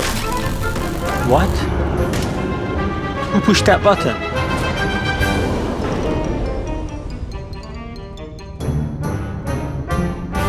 Will our determined yet disorientated hero end his days as socialist sushi? Will his daring exploits be cut tragically short by vengeful calamari? Will the general's wife ever forgive him for missing Ruslan and Lyudmila? And just how many eggs did Pavel steal, and where did he keep them? All of these questions and more may or may not be answered in the next exciting episode of Little Orpheus! Little Orpheus! Let's go to the episode 6, The Bells of Lemuria. I was alive, General. Somehow, miraculously, I was alive. Some twist of fate, some hand of destiny, but I was alive. Strange as this new world was, I knew Tol must have come this way, and it was my task to find him. And it happened like this. The sun beat down on me relentlessly. The heat was unbearable. I was exhausted. Yet I could not stop. I had to go on. For 7 weeks I trudged across the desert. On the second day... Please, comrade, if we may. I think we can skip the details, unless you consider them to be particularly relevant to the location of Little Orpheus. Of course, General. We will simply omit the tale of the singing chasm, the oasis of mirrors, the sightings of Tol's Mienk aloft on their pterodactyls carrying parts of my crashed rocket drill over the horizon to Lemuria. Wait! The what? Singing chasm? Not that, but the rocket drill. Oh yes, General, the rocket drill. But what did Tol want with it? And why Lemuria? Lemuria? Lemuria, General. I am not familiar with this Lemuria, comrade. Well, that is because it does not exist, General. Or at least, so I thought.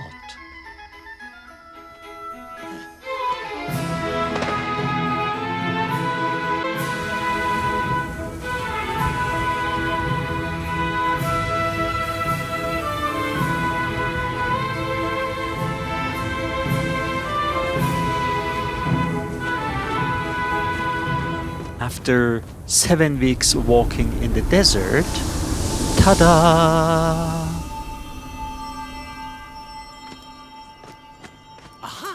7 weeks in desert?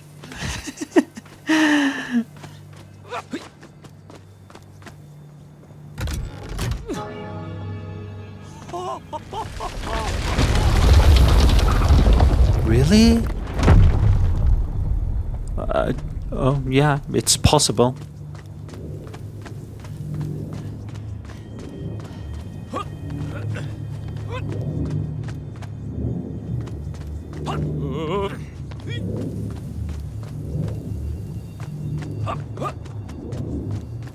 Those strange crystals seem to exert an extraordinary hold over the stone blocks and arches. When they hummed, the whole city remade itself. Where they were missing, clearly looted by some villainous thief, the city was fallen to ruin. It was like a vast musical instrument, vandalized, and yet still attempting to toot.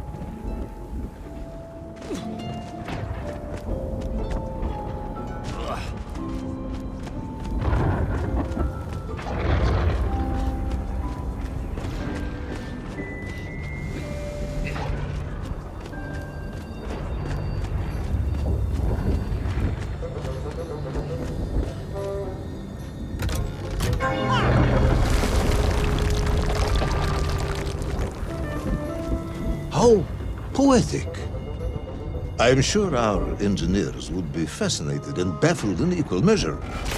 If the whole department hadn't been arrested for sedition last week, I would happily convey it to their skeptical ears. Sedition, General? Really? It is unfortunate news indeed. I am joking, comrade.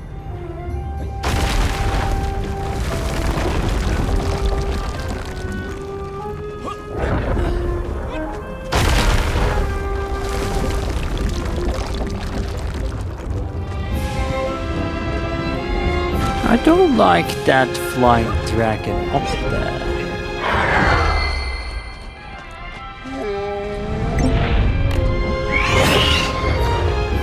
I know he had a plan to catch us.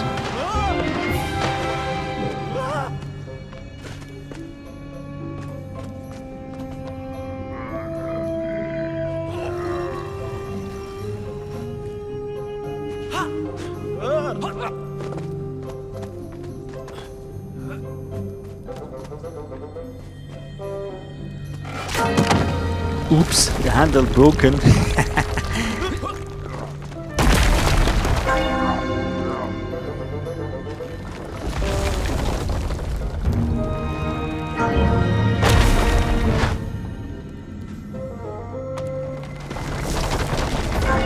Now or never.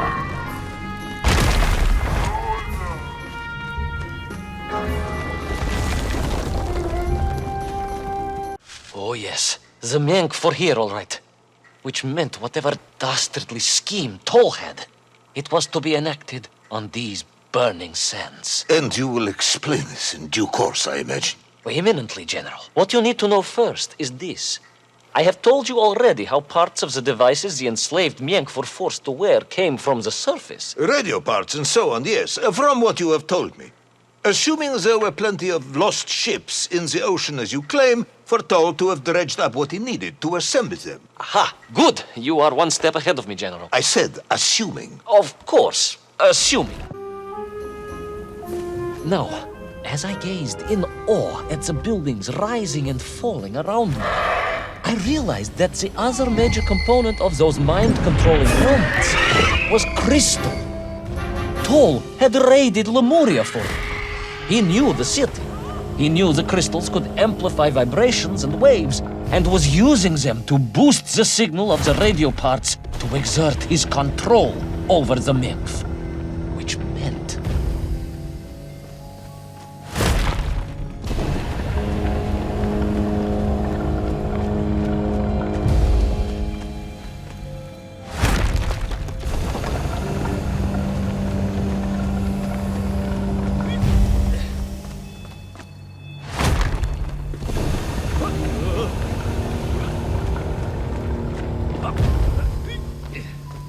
Yes? Imagine, General, what such amplification could achieve when fused to the finest atomic science our great Soviet civilization has produced. Wait. I do not understand. You said Toll was planning on using the bomb to shatter the Earth's crust to return to the surface. A tragic mistake, General. He had not recognized the extent of his mad ambitions. You mean to imply Toll would have attempted to enslave the Russian people? Pah! The will of the Soviet citizen is mighty and strong. To you, perhaps, as a trained warrior, but consider, perhaps instead, a humble son of a toy maker from Tomsk. Ah, yes. Perhaps we have our share of simpletons, after all.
Love your smile, Ivan.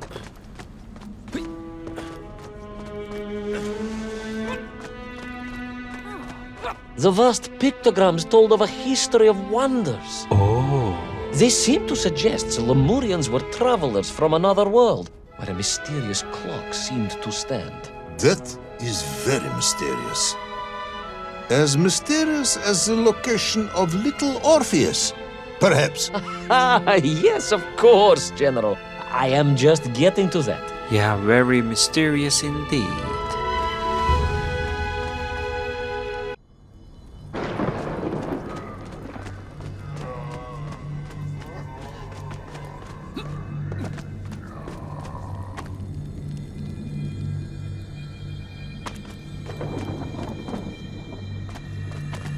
Wanna move?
As I bravely explored that ancient city, a question was gnawing at my mind.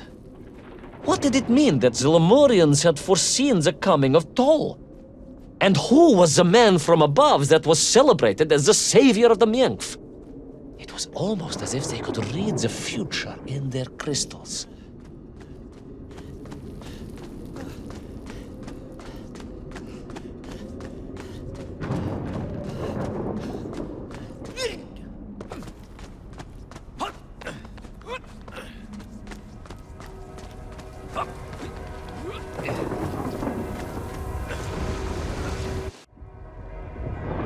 The bells of Lemuria tolled and tolled, a roaring symphony, a crescendo of peals that set the city dancing, each note causing the crystals to shimmer and cascade with light. But the sandstorm was no natural phenomenon, and the bells did not ring for celebration. Something was very wrong here. Aside from the pterodactyls and the Mength and the dancing stones and the ancient magical prophecies and the crystals and now the giant bells, you mean? If you don't want me to continue, General, then I can easily just quietly go home. Don't think Chepucho will get you out of this one, comrade.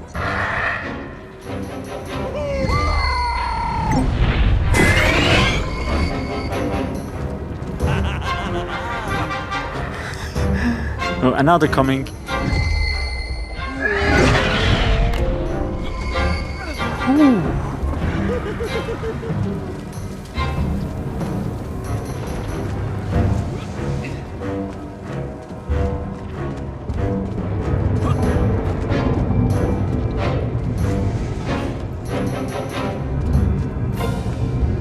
Oh. What?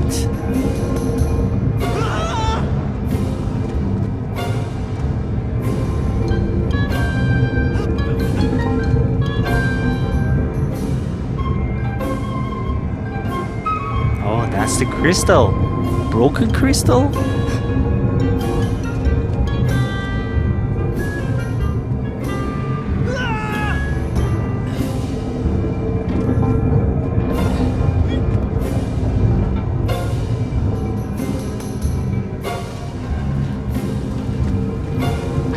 Through those magical structures, a righteous fire in my heart. I was like the Brinya Nikich, prepared to strike at the dragon who threatened my homeland. Your heroism is only surpassed by your modesty. On the contrary, General, I chose the Brinya carefully. Like him, I am a simple peasant. It was fate that chose me to descend to the Earth's core. It was General Komanian who chose you to descend to the Earth's core. But don't let that get in the way of your story. Well then, award General Polkovnik Kamanin the highest medal in the world. He already has several of those. I cannot take credit for his wisdom in sending me.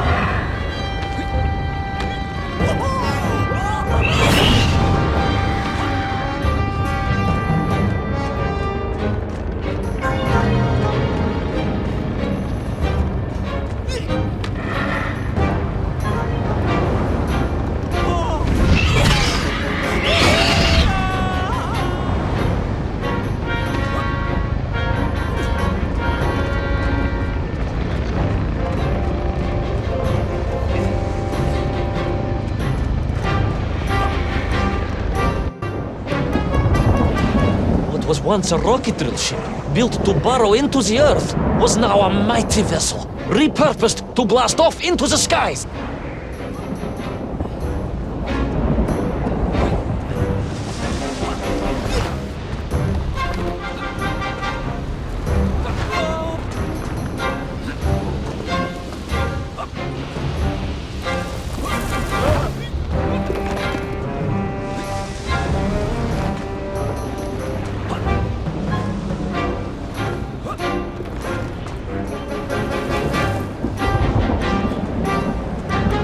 There was no doubt the toll was headed for the strange world with its clock, although to what end I was yet to understand. But there was no time to consider, no time for questions.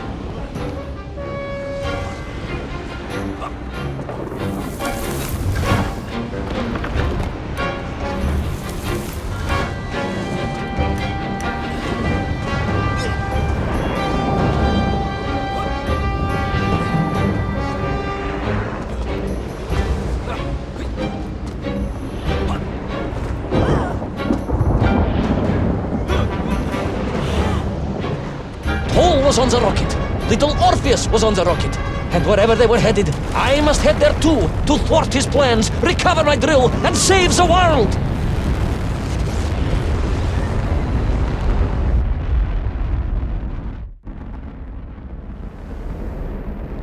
Uh-oh.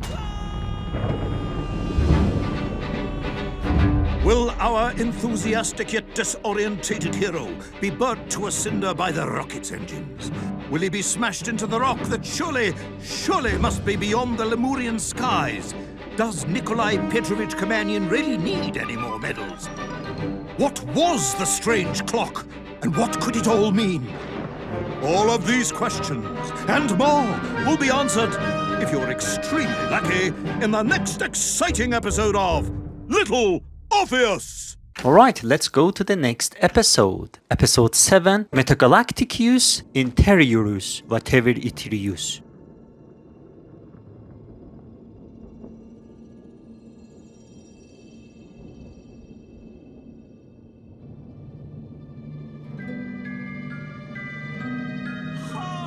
Ha!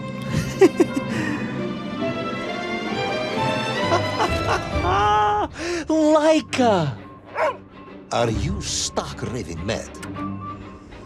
It was Laika! I am sure of it! That spirited little dog saved me! Laika saved you in her little space machine. I believe the correct term is capsule, General. Don't push your luck any further, Ivan Ivanovich. I fear it might snap. Oh, my apologies, General.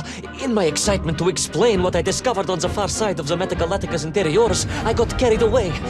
And it happened like this. A rocky moon at the center of the Earth. The source of all creation, General. A place where time flowed like rivers, and boulders of raw matter rained like comets upon the cratered rock. Another miraculous escape from death. Another happy accident. It was no accident, General. Laika took me there entirely deliberately, I'm sure of that. She continues to be a heroine and a savior and protector of our great nation. Thanks, Laika.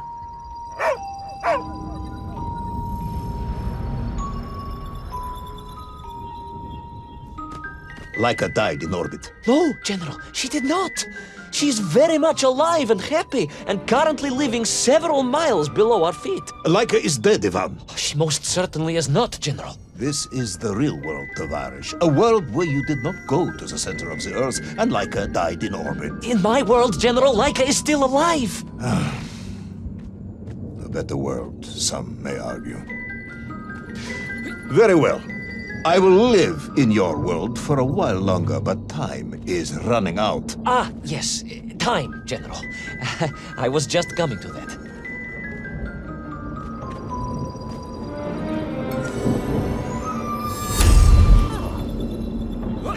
Laika was more than my savior.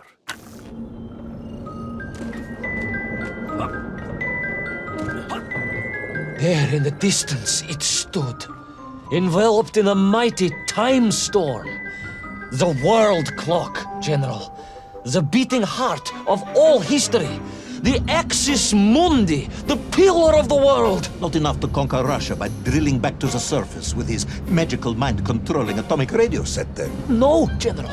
You see, what if he could fuse little Orpheus directly with the world clock? Then his message would radiate with every tick and every tock. He would not simply be the Tsar. He would be the Tsar of all time, the eternal tyrant, the literal incarnation of everything our glorious revolution stood to overthrow.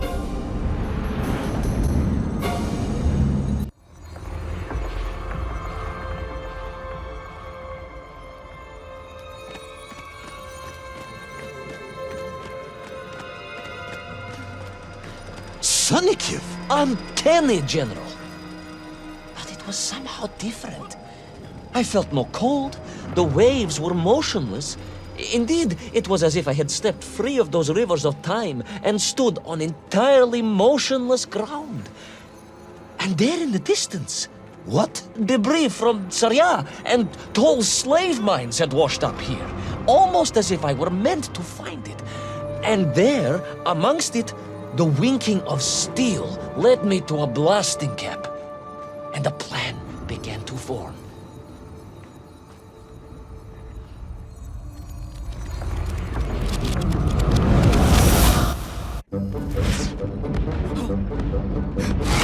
Uh-oh. Time to run, Ivan. The terrain was ferocious. Explosive eruptions of fire and heat.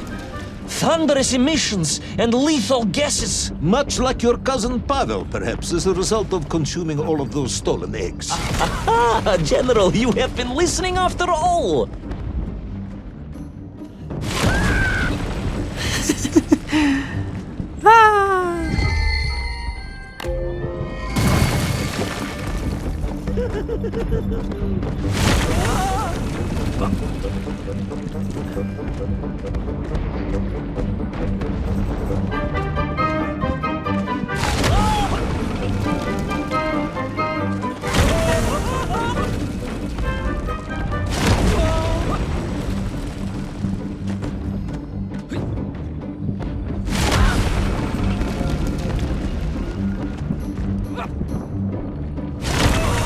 About these lighting balls. After playing this episode, I find my PC didn't record well. You know, it just crashed. So I played this episode for the second time. Then I noticed there are some small light in the game, like this. And in each episode there are several of these small lights. Of course, the axis mundi is not always a... Most of them were a photo of the Ivan Ivanovich or general and the idea of the game. But another reward was an outfit for our handsome Ivan Ivanovich. The game makes us to play for the second time to collect these rewards. Good idea, but I just wondering to be, you know, while playing the game for the first time. But with this way, we need to play for the second time, which I don't think I'm gonna do it. I rather to play the game just for once. But I wish it was during the game for the first time playing.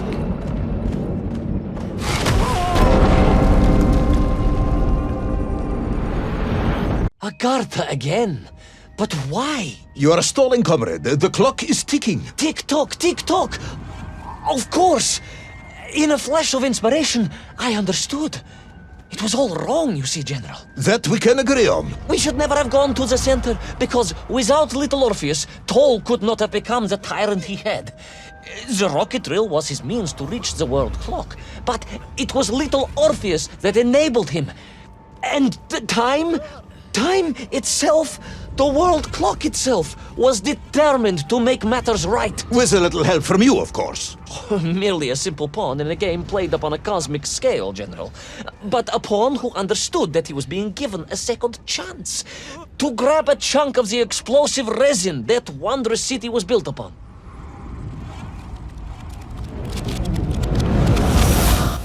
And I was back. The mighty river of time roared past me, carrying the weight of the whole of history with it. Even for you, this is a stretch. Our time is almost up. I have to submit my report within the hour. Time, General. Time was nearly up indeed. That ancient and magical river that carried me along was surely moving inevitably towards some kind of end.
Enough. No more, Privalov. No more stories. No more lost worlds and space dogs.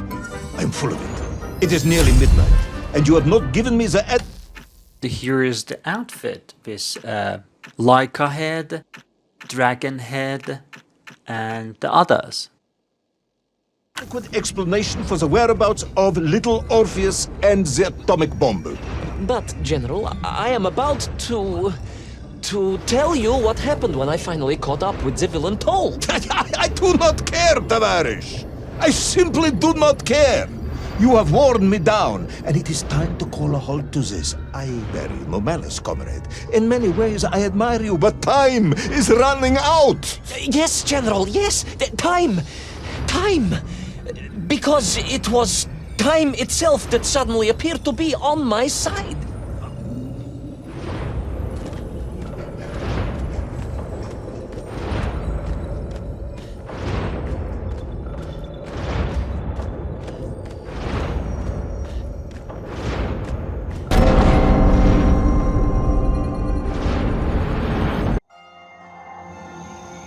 Oh, this time we're going to the left side. It was always to the right side. Perhaps the world clock was so impressed with your egg-wearing antics, it decided to return you to Plutonia for a second attempt. I would strongly suggest you cut to the chase. The chase, yes. The pursuit of Toll and little Orpheus. I stood there with the resin fragment in one hand and the blasting cap in the other, and then, just like that, a clock began to ring. The world clock? No, General, an alarm clock. My Slava alarm clock, in fact, given to me by Auntie Marsha. The one who married the beef investigator. The very same. And the moment I saw that clock, I knew what I had to do.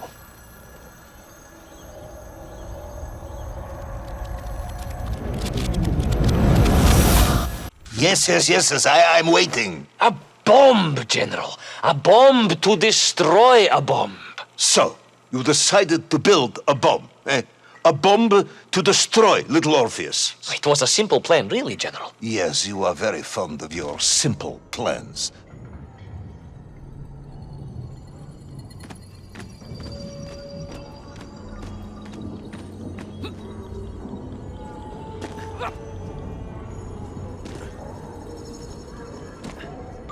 It was the last time I was to see those poor enslaved men on my journey. As they scurried in agitation around the base of the rocket drill, now a dreadful weapon of war in the hands of a madman, I was reminded of my mother. Your mother looked like a nymph?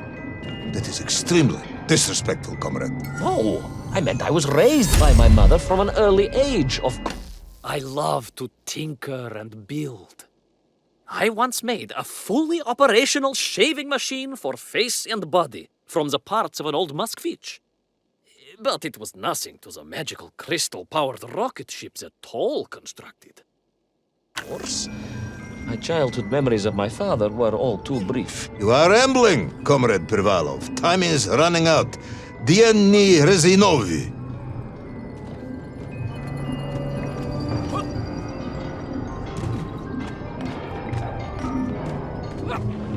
Time will run out for us all, General, will it not? And it ran out for my father on the shores of Volga.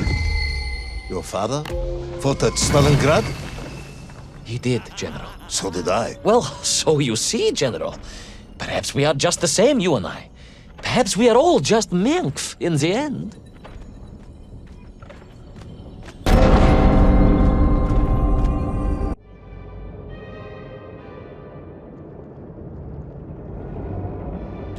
What possible use in the construction of a bomb could be found in the belly of a giant whale? Were you perhaps planning on using a worm as a fuse? That would be ridiculous, General. I would hate to undermine your otherwise entirely plausible account. You forget, General. The belly of the beast was full of shipwrecks. And on one of them, I was bound to find what I was looking for. Fuse wire. Comrade, yes, you'd forgotten all about the fuse until I reminded you, hadn't you? General, your cynicism is unbecoming to a man of your rank and stature.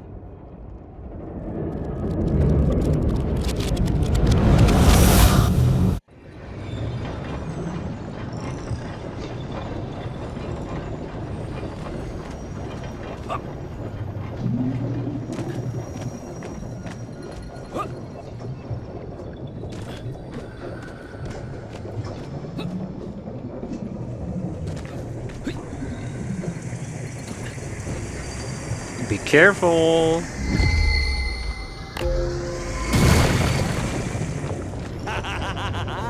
Ha ha ha.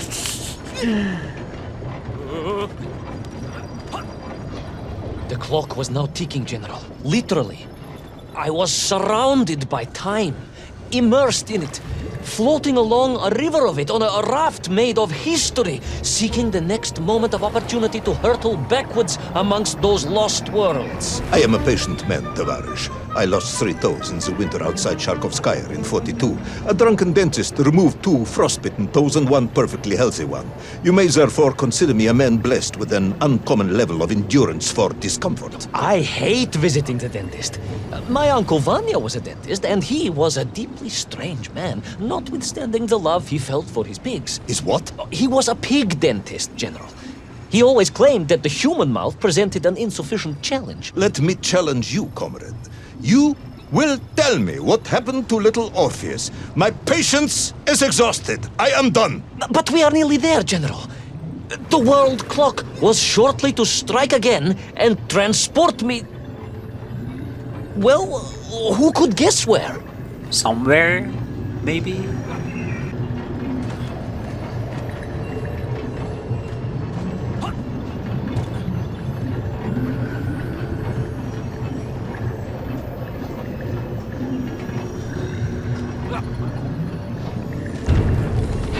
Uh-oh. Uh-oh. That's not good. We need to be hurry. Come on, Ivan. Come on. That was so close.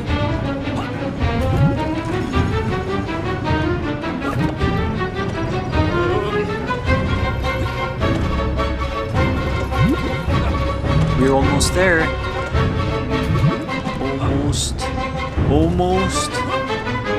Just one step more. And... yes! Did it. A waterfall of time is as sweet as opportunity-filled Varniki. Verniki.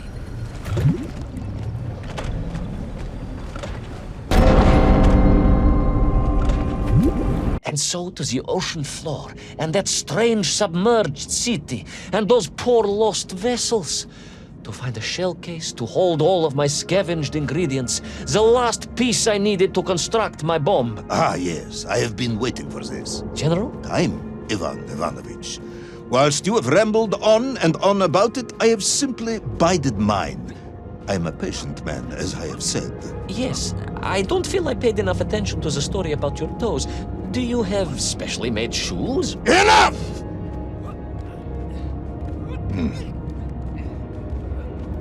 Now I have your full attention. Indulge me, Tavares. Explain to me how you made this bomb. General? Your bomb, comrade, that you so brilliantly constructed to destroy little Orpheus. Tell me how you made it.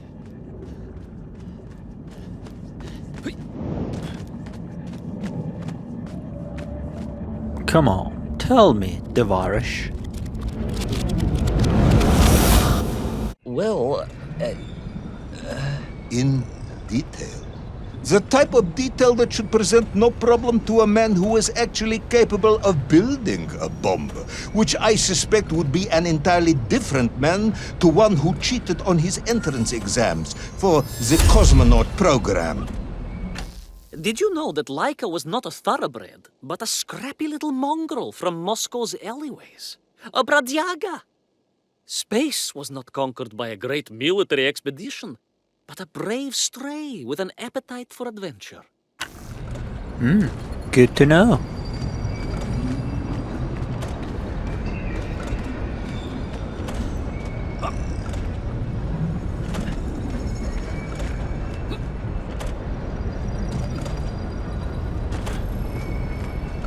You are uncharacteristically silent, comrade. Cat, got your tongue? if I may, General, perhaps just a minute or two to gather my thoughts? There are precious few minutes left. We have reached our conclusion, I think. Yes. Yes, we have, General. I gazed up at the world clock and knew I had arrived at my destination. Whatever lay inside would see my journey end one way or another. But I had no idea of the marvels that awaited me. And The bomb, Ivan Ivanovich! Tell me how you built the bomb! it was a wonderful sight. The world... It is 2 minutes to midnight, Ivan. It is time to end this story. Episode 8, The Pillar of the World. Let us recap.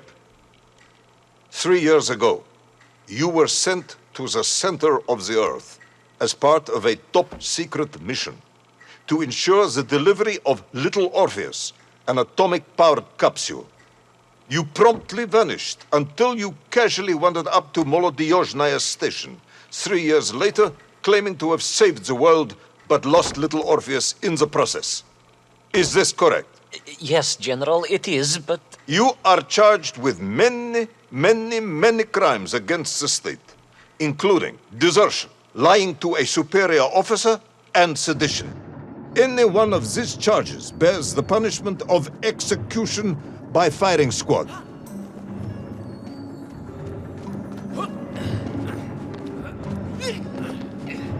General, you must be reasonable. I did my best. It's all true, I swear. I swear upon the lives of my family. Oh, do you? Auntie Marcia and Uncle Vanya, the traveling tinker and the pig dentist, or perhaps Cousin Pavel, the criminal mastermind with the unhealthy taste for eggs. How stupid do you think I am, Comrade Devalov? Sudayu, it is all true. Maybe your toy maker, or was it watchmaker, father, who apparently taught you all he knew, despite being killed when you were less than 5 years old. I was a fast learner? You have precisely 1 minute to convince me not to summon the guards and have you shot on the spot. A minute? A lifetime. It's all I need, General. astounded.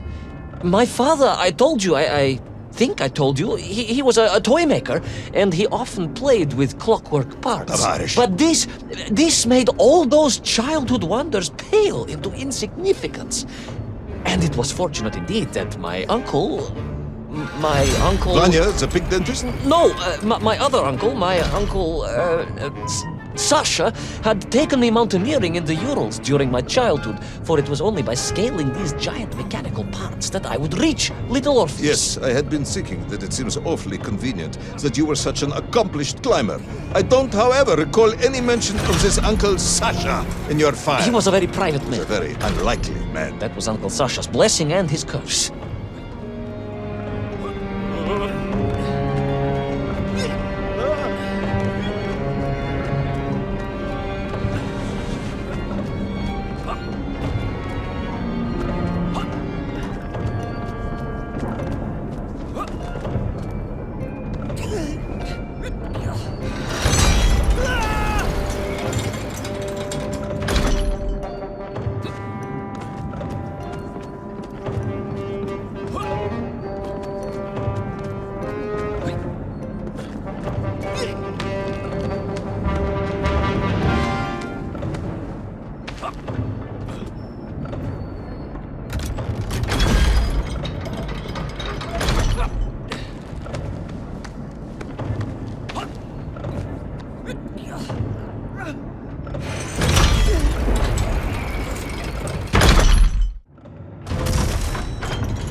Those great wheels and cogs clashed and boomed. The vast hands of all time crunching forever and ever around. Ivan Ivanovich. Pendulums and springs and great big wheels and tiny little wheels. Tavarish Privalov, stop! Though at least the Mienk were not here, especially as they seemed to infest the world below the surface. Mienk everywhere. Mienk. Many Mienk. Mienk for plenty. Mienk. You are babbling. Comrade, enough. Tavarish. I like the way he said Tavarish. Tavarish is a Russian word meaning comrade, friend. Tavarish. I like the way. Tavarish. Thanks for watching, Tavarish.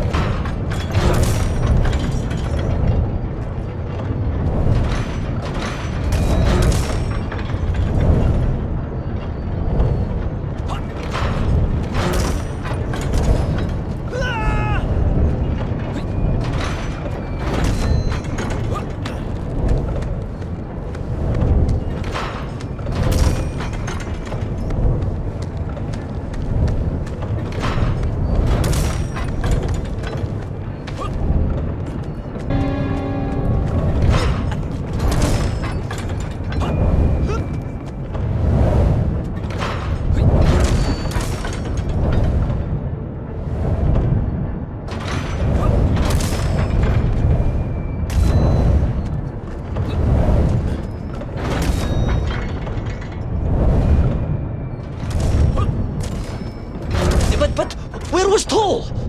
Aha! High above. On the clock face, perhaps. With his radios and his crystals.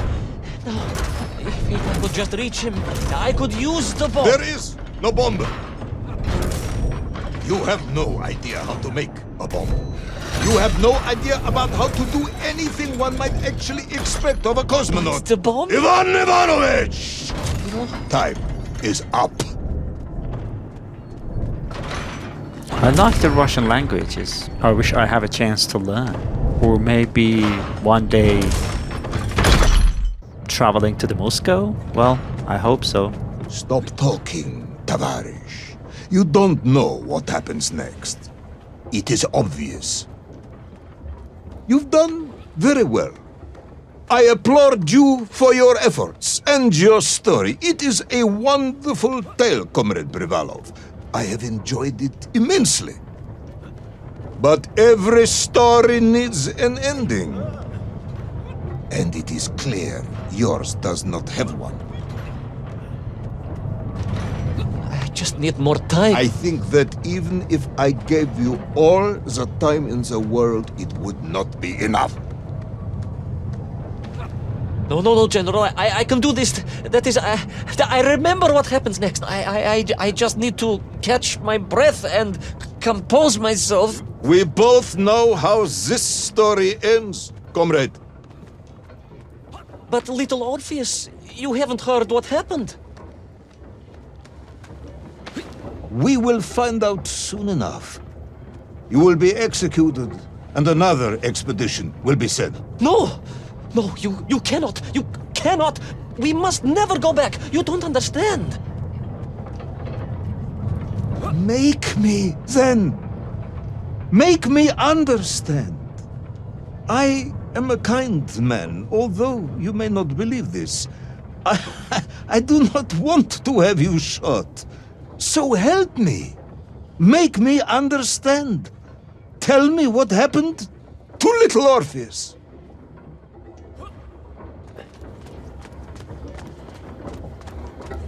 It was. Ivan Ivanovich? It was. It was. No. I'm sorry, General. I'm sorry, I have no idea. You are right. I simply cannot think what happened next. It's just. a blank, General. There's nothing there. I am very tired, you see. Comrade Privalov. Ivan. You're right. It's over, General. Perhaps you would be so kind as to write to my mother for me. Of course I will. You are a kind man, as you have said. And, General, Yes, Ivan. was it a good story? Oh, yes. It was an excellent story. Thank you, General. I am just sorry I couldn't give you an ending. Unless... General? Quiet, Tovarish, I am thinking. Unless... I seem to remember that there were many problems with little Orpheus during production. General? Problems with the casing around the atomic battery.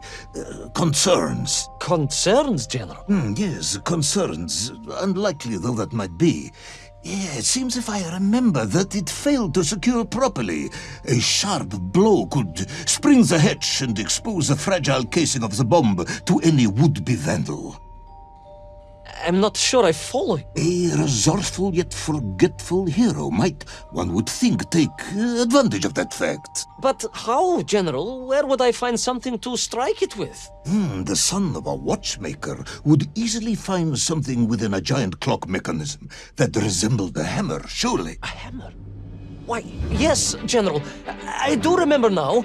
I grasped the hammer-shaped thingamabob. Let's just agree it was a hammer, Ivan. Yes, of course. Let's do that. I recovered my senses, shook my head, and looked about me. In my distracted stupor, I had climbed further up the tower than I ever thought possible. In front of me was the clock face, and I gazed out through it at the sheer expanse of history. And I knew whatever happened next... happened next? The hand of destiny had fallen upon your shoulder. Yes! It had. And what an extraordinary hand it was.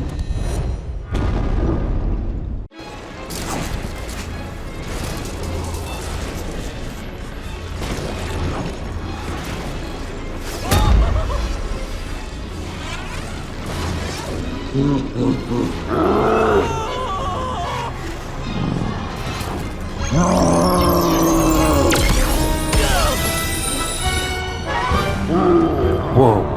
Eye laser?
And so, Tol was defeated.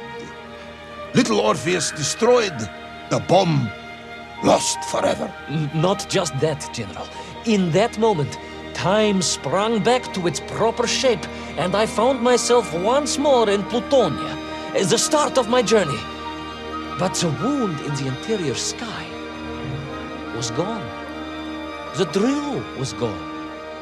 It was as if I had never been here.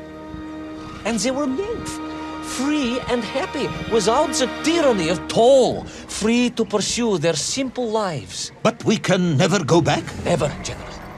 One drill, one metal sphere, one lone cosmonaut was nearly enough to destroy time and unleash the tyrant Toll upon our world. Who would think an innocuous beeping radio housed in a ball of metal could change the world so dramatically? Who indeed? But tell me, what of you? And what of your return to the surface? I stayed amongst the Myenk for as long as I could. But I came to realize they had begun to worship me as a king. No, General. I am a good socialist and could not allow this workers' paradise to become corrupted. And so I left that wonderful land for the last time. And then? And then I walked. For 2 years I wandered, always looking for a way home, through lands and worlds almost beyond imagination. Until one day I emerged, blinking into sunlight, and realized I was home. Until one day I emerged, just like that? You just found your way back to the surface? Well, General, it was a little more complicated than that. There were great obstacles to overcome, and terrible challenges to face, and incredible lands to explore. Enough, Ivan. Little Orpheus is lost forever. The interior is sealed. You have returned with a story of socialism, triumphing over incredible odds. It is, as I said, enough for one night. Enough for my report, at least. General, if I may... Comrade Ivan Ivanovich Privalov, you are found guilty of all charges brought against you and sentenced to execution by firing squad. However, having listened to your story, I believe you are quite mad. In other words, I find your madness guilty, not you.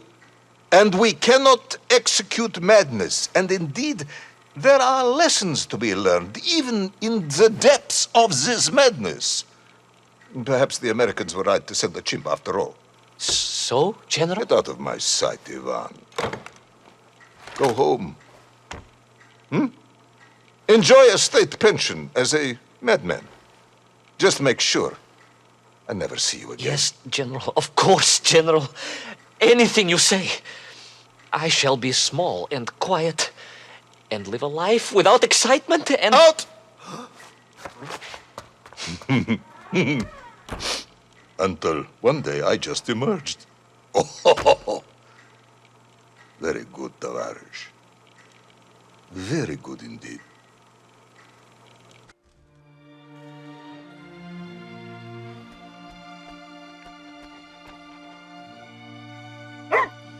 Laika.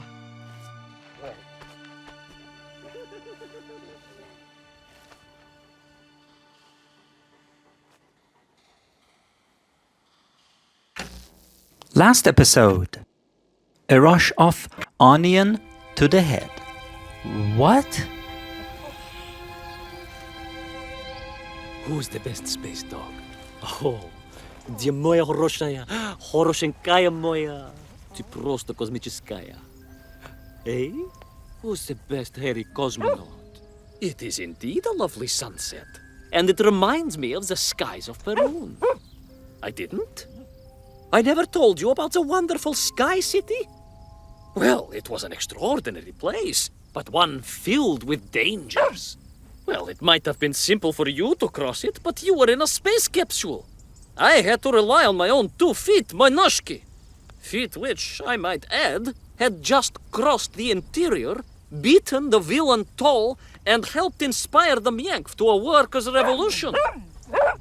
Oh, that's all very easy for you to say, but your idea of civilized behavior is licking your own bottom in public. No, My adventures above the clouds were filled with untold dangers, death-defying escapes, and some really quite extraordinarily large Bielorybitsa. And it happened like this. Weeks had passed since I left Plutonia, and one evening, exhausted, I simply fell asleep at the foot of a strange windmill. And when I awoke, well, that thought didn't cross my mind.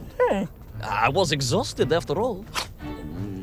This is beside the point, my nosy canine friend.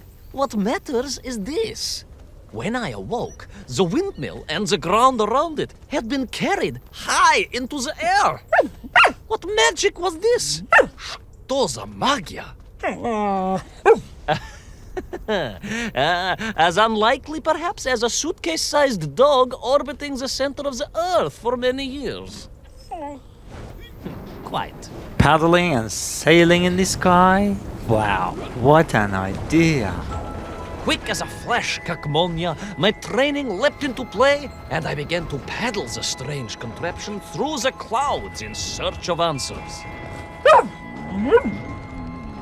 It is entirely possible that a miller who owns a windmill capable of levitating high into the air may also own a flying machine. Oh, now you're just being silly. May I continue my recounting of how I sailed over the sky gardens towards the mystical city of Peru? Oh, I must, my moil shatidrug. I must.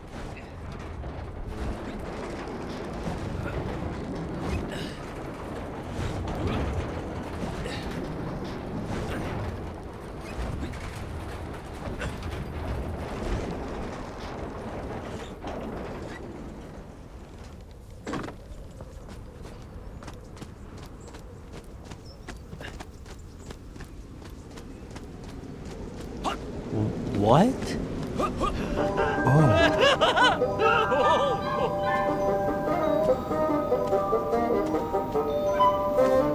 Our Ivan Ivanovich is flying?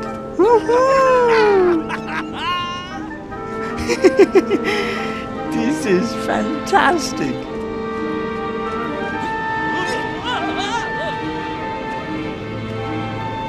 I wish I was there too.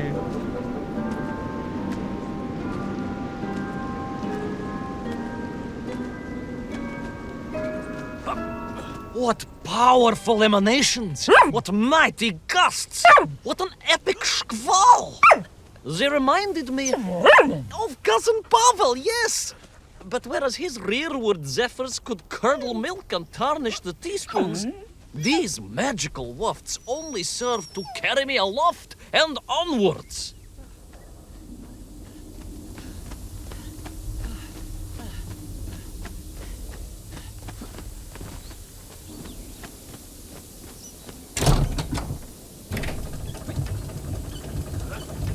Let's change the direction of the air to fly again. To the good part. Ooh.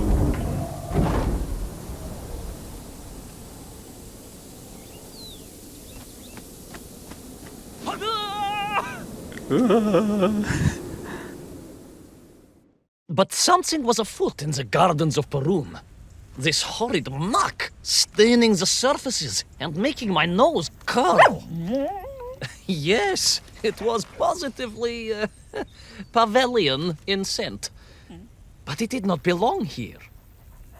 I think I once told you of Auntie Masha's passionate encounter in a cable car with the manganese entrepreneur from Chiatura. Now, Auntie Masha told me that there was a disagreeable stain and smell all around those factories and smelting works. Our industry is not without its dangers. Could it be that the once bucolic gardens of Perun were being corrupted by unchecked pollution? After all, science is a double-edged sword, my bristly confidant. Consider Dzemikhov. Of course. I apologize. Прошу прощения. Two-headed dogs is perhaps a rather insensitive analogy, but not without justification in this instance. I have seen the blemished lands around Norilsk, but I could not believe that I would find such pollution here. But this was nothing to the true horror of what was shortly to unfold.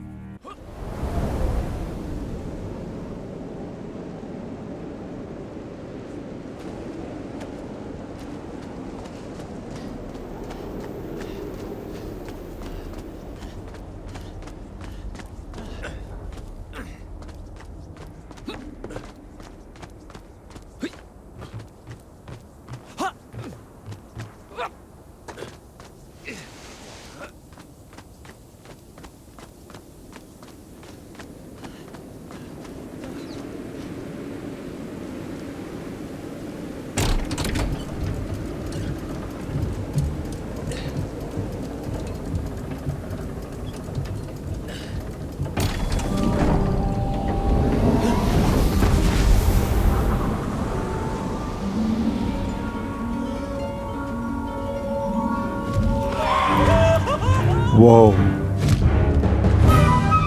That terrible Strashnaya machina, spewing its poison into the air, had created a monstrous thing. A being.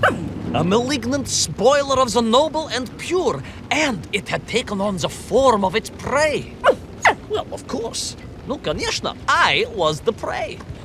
The citizens of Perun had clearly long since fled the evilly sentient smog, but I inadvertently wandered into its lair. Oh, I know. Misfortune seemed to dog... Oh, sorry, I do apologize. To follow my every footstep. But no time to ponder, no time to bemoan the hand that fate had dealt me. No, all that was on my mind was escape, конечно.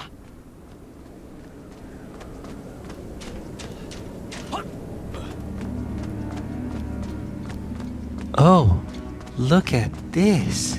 We have a mosque in our city like this. In Bazaar. That's so beautiful.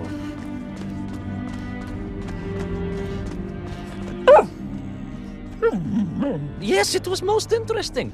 The windmill seemed to be from an earlier age. Perhaps this was a devastating warning of the destructive power of unfettered industrialization. I most certainly had not forgotten about the windmills. I did not get carried away. You are missing the point. Perhaps because you are only a small dog. Oh, a brilliant, brave, spacefaring dog, of course, but a small Sabashka nonetheless. If you perhaps listened more and interrupted less, I am just getting to the explanation of the windmills.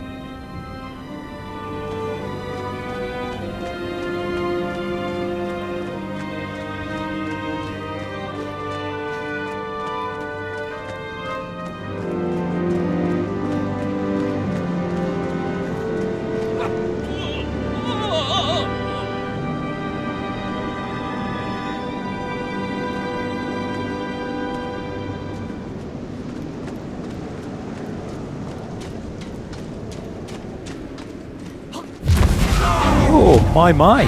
My stinky nemesis was back. But more interesting was the change in the city. The windmills were fading out, clearly obsoleted, mothballed, relics. Instead, a sense of an obsession with power was apparent. Vast engines, terrible machines, ever hungry and reliant on the rapid consumption of fuel, the production of toxic fumes and choking gases. Pride, my pushisti compadre, pride, ambitia, ambition, the dark side of science. Zemechov's had too many. Oh, don't be ridiculous, dog. Only a durak with the intellectual capacity of a ringworm would think windmills are in any way harmful.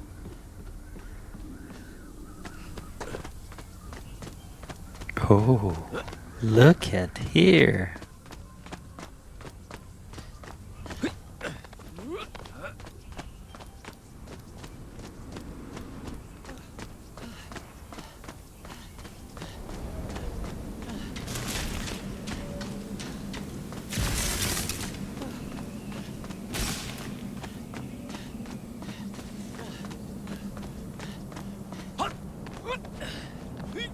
Oh, look at the view.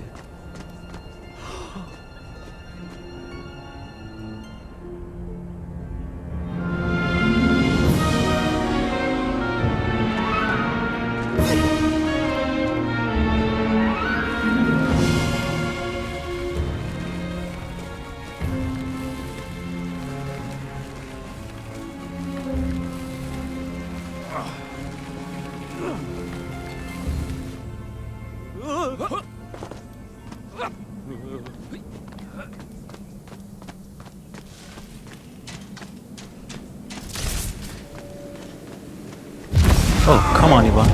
Hurry up, hurry up.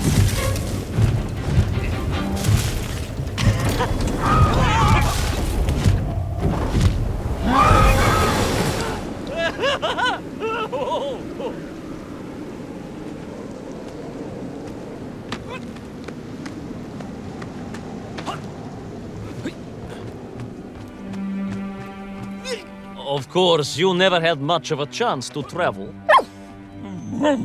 Sarcasm doesn't suit you. You don't have the tail for it. You do, at least, have a tail. Mind you, family gossip maintained that so did Uncle Rabliem. Although it was apparently little more than a stub, and a source of considerable discomfort and social anxiety for him. The question of whether or not Uncle Rabliem wagged his stub is very much off topic. What I am trying to say is that your upbringing on the streets of Moscow meant you never saw the blackened fields of Magnitogorsk. The sacrifices made by the valiant citizens of that industrial heartland, as they drowned in their own blight, even as they powered the state forwards. I was reminded of Magnitogorsk as I wandered through those fields of pipes and foundries, and I wept for the loss of innocence that so often goes hand in hand with progress.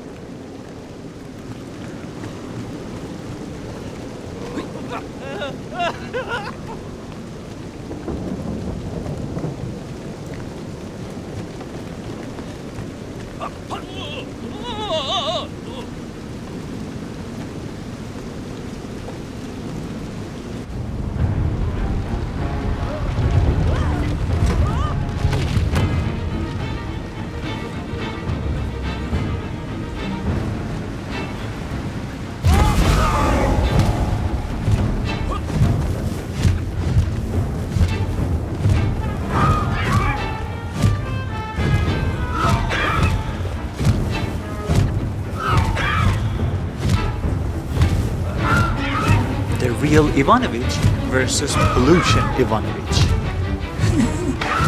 What an imagination!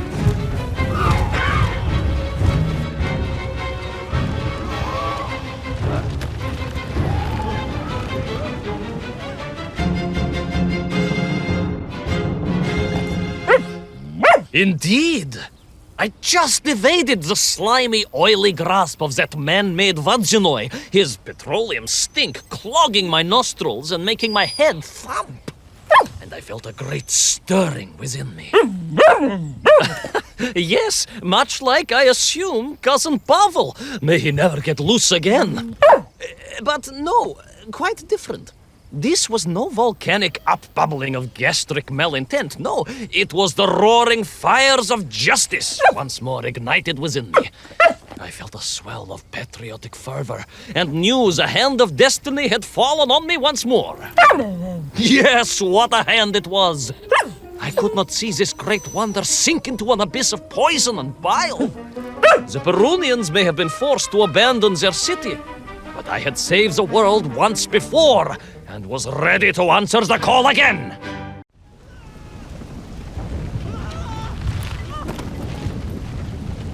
You just jumped like a piece of cake.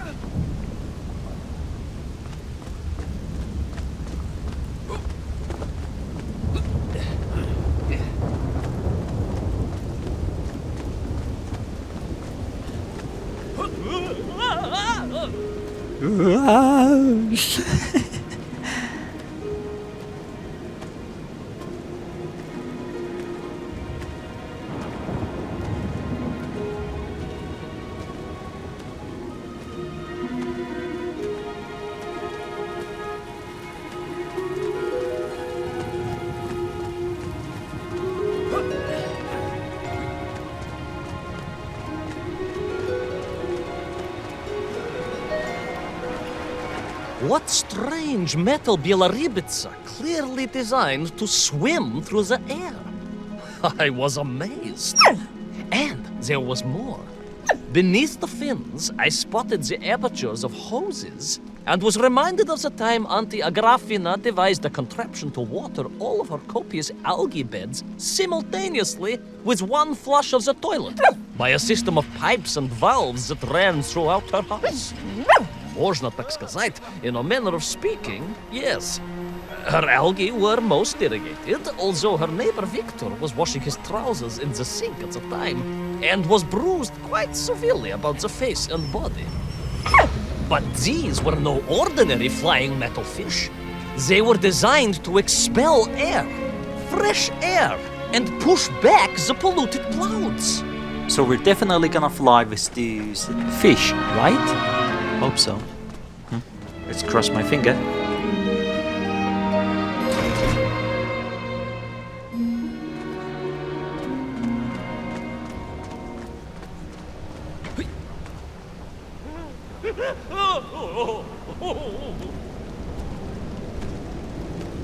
There is, of course, a fine tradition of looking to nature to solve problems of a scientific or military persuasion. Yes, as you well know. My nephew, Sergei... Yes, the very same. Poor lad with his dermatological eruptions. Well, Sergei was stationed recently at Kazachya Buchta, where dolphins... dolphins were being trained as brilliant aquatic agents of socialism. Why not then be inspired by marine life? Why, there is a fish, I have heard, that can shoot jets of water from beneath the surface to knock its prey off little tiny twigs and into its mouth. If you were to tell the average mushroom sheriff that a dog would orbit the earth, I suspect you would receive a similarly sneering response. No, that is because you are a small, hairy hound of uncertain parentage. I, on the other hand, am a cosmonaut, the product of many months of training, and I realized the answer to pollution was here all along. The Peronians, tragically, had simply never had time to finish their fleet. If only I could find a working, flying fish. If only. If only. Yes, if only.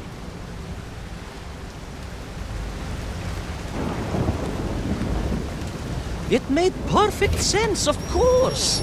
The poisonous Duhatas that engulfed Perun was like a nasty cold. And you know what to do with a cold to rid yourself of it. You may not get colds, but nor can you operate pea-shelling machinery. So don't get ideas above your station. We humans, on the other hand, may produce up to 16 million perfectly unshelled peas in an average shift. But we are martyrs to our sinuses. But to clear them, aha! These are remedies we Russians have been perfecting over the long centuries of harsh winters. Onions.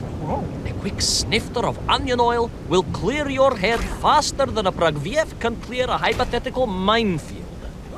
Yes, if I could find a functional fish, I would become that onion.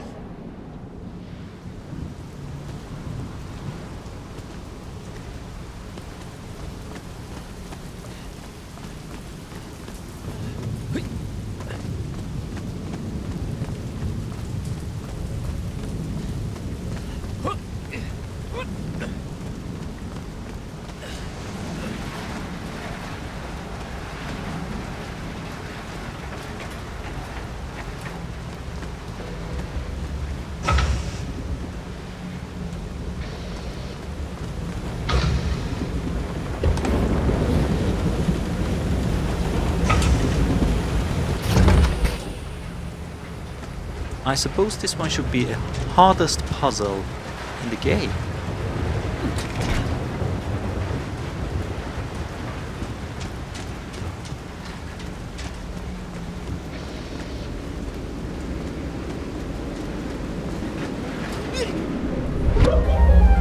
Oh, no way.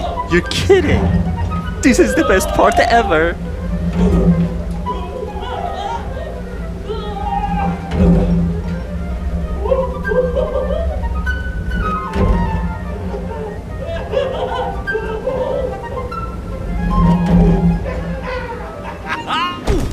Darn. man. He's enjoying a lot.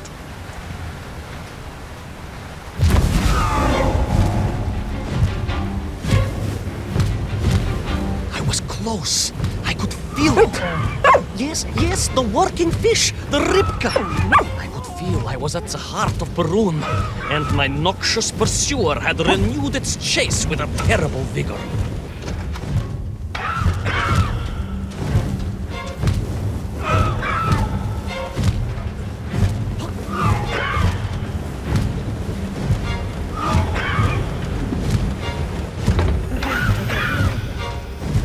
When the poison Ivanovich following the real Ivanovich is lame. Did you notice that?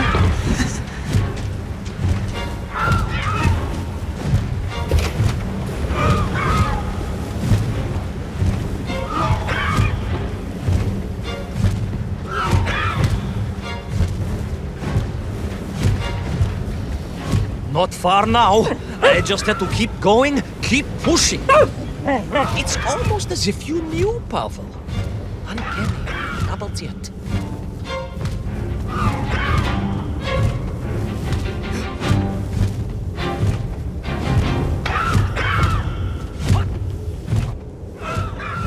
After kicking the poison Ivanovich, the real Ivanovich will be better than before.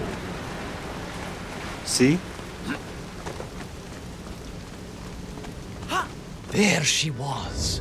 A beautiful sight. Her scales shimmering in the sunlight, her fins poised for action, her onion cannons primed for a great aerial conflict unseen in the annals of human endeavor. And you are just jealous it was a bigger flying machine than yours. No, my bilious pal. It was time for science to fight back. Yes, my hairy compatriot. Поехали! Onwards to victory! Yes! Time to fly!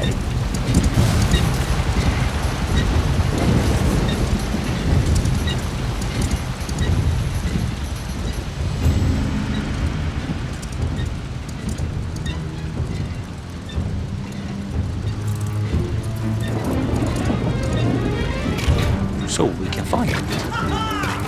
Who am I going to fight with?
Real Ivan versus pollution Ivan. Who's gonna win?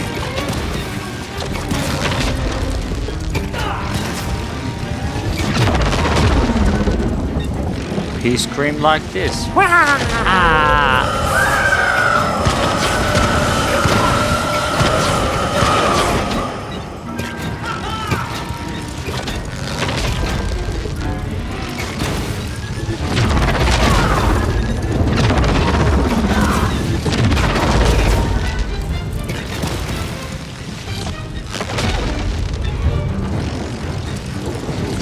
He's ready to scream again. Come on.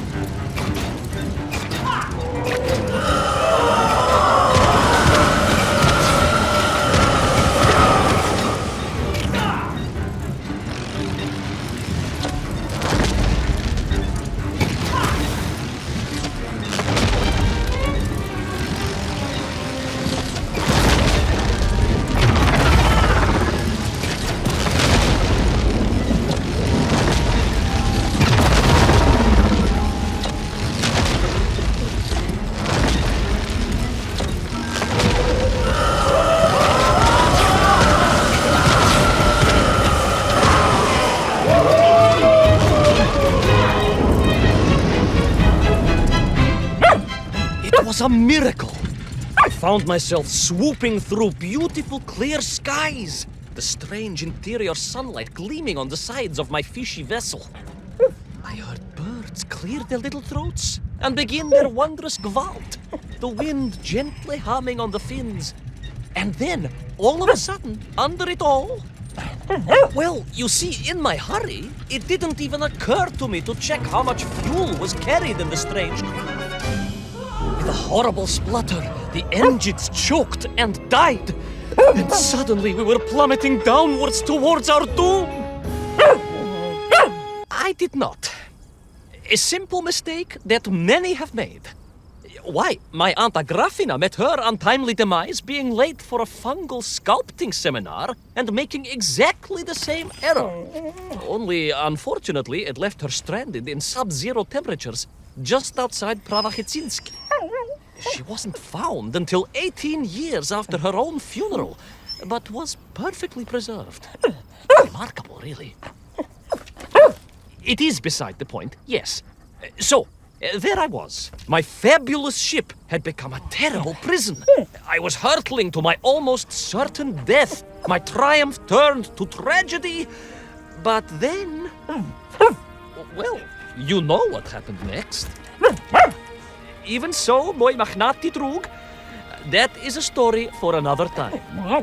A most extraordinary story, of course, filled with dangers and wonders, and canals, and invasions, and strange doorways to other worlds.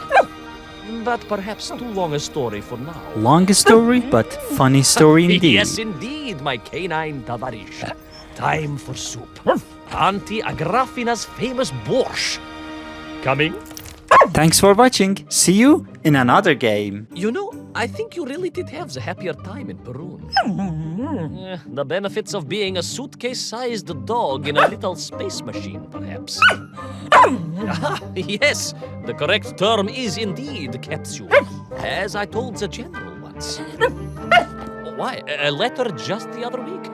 He's thinking of retiring, he says. Yes, and moving to Bashkiria to nurture bees. Bees?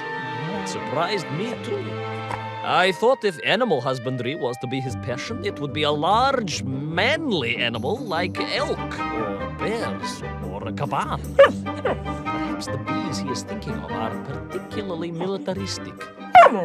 Or stingy, yes. Did you want bread with your soup? In which case, there's half a tin of old beef you could also finish. Somewhat grey, but I'm sure it won't taste awful.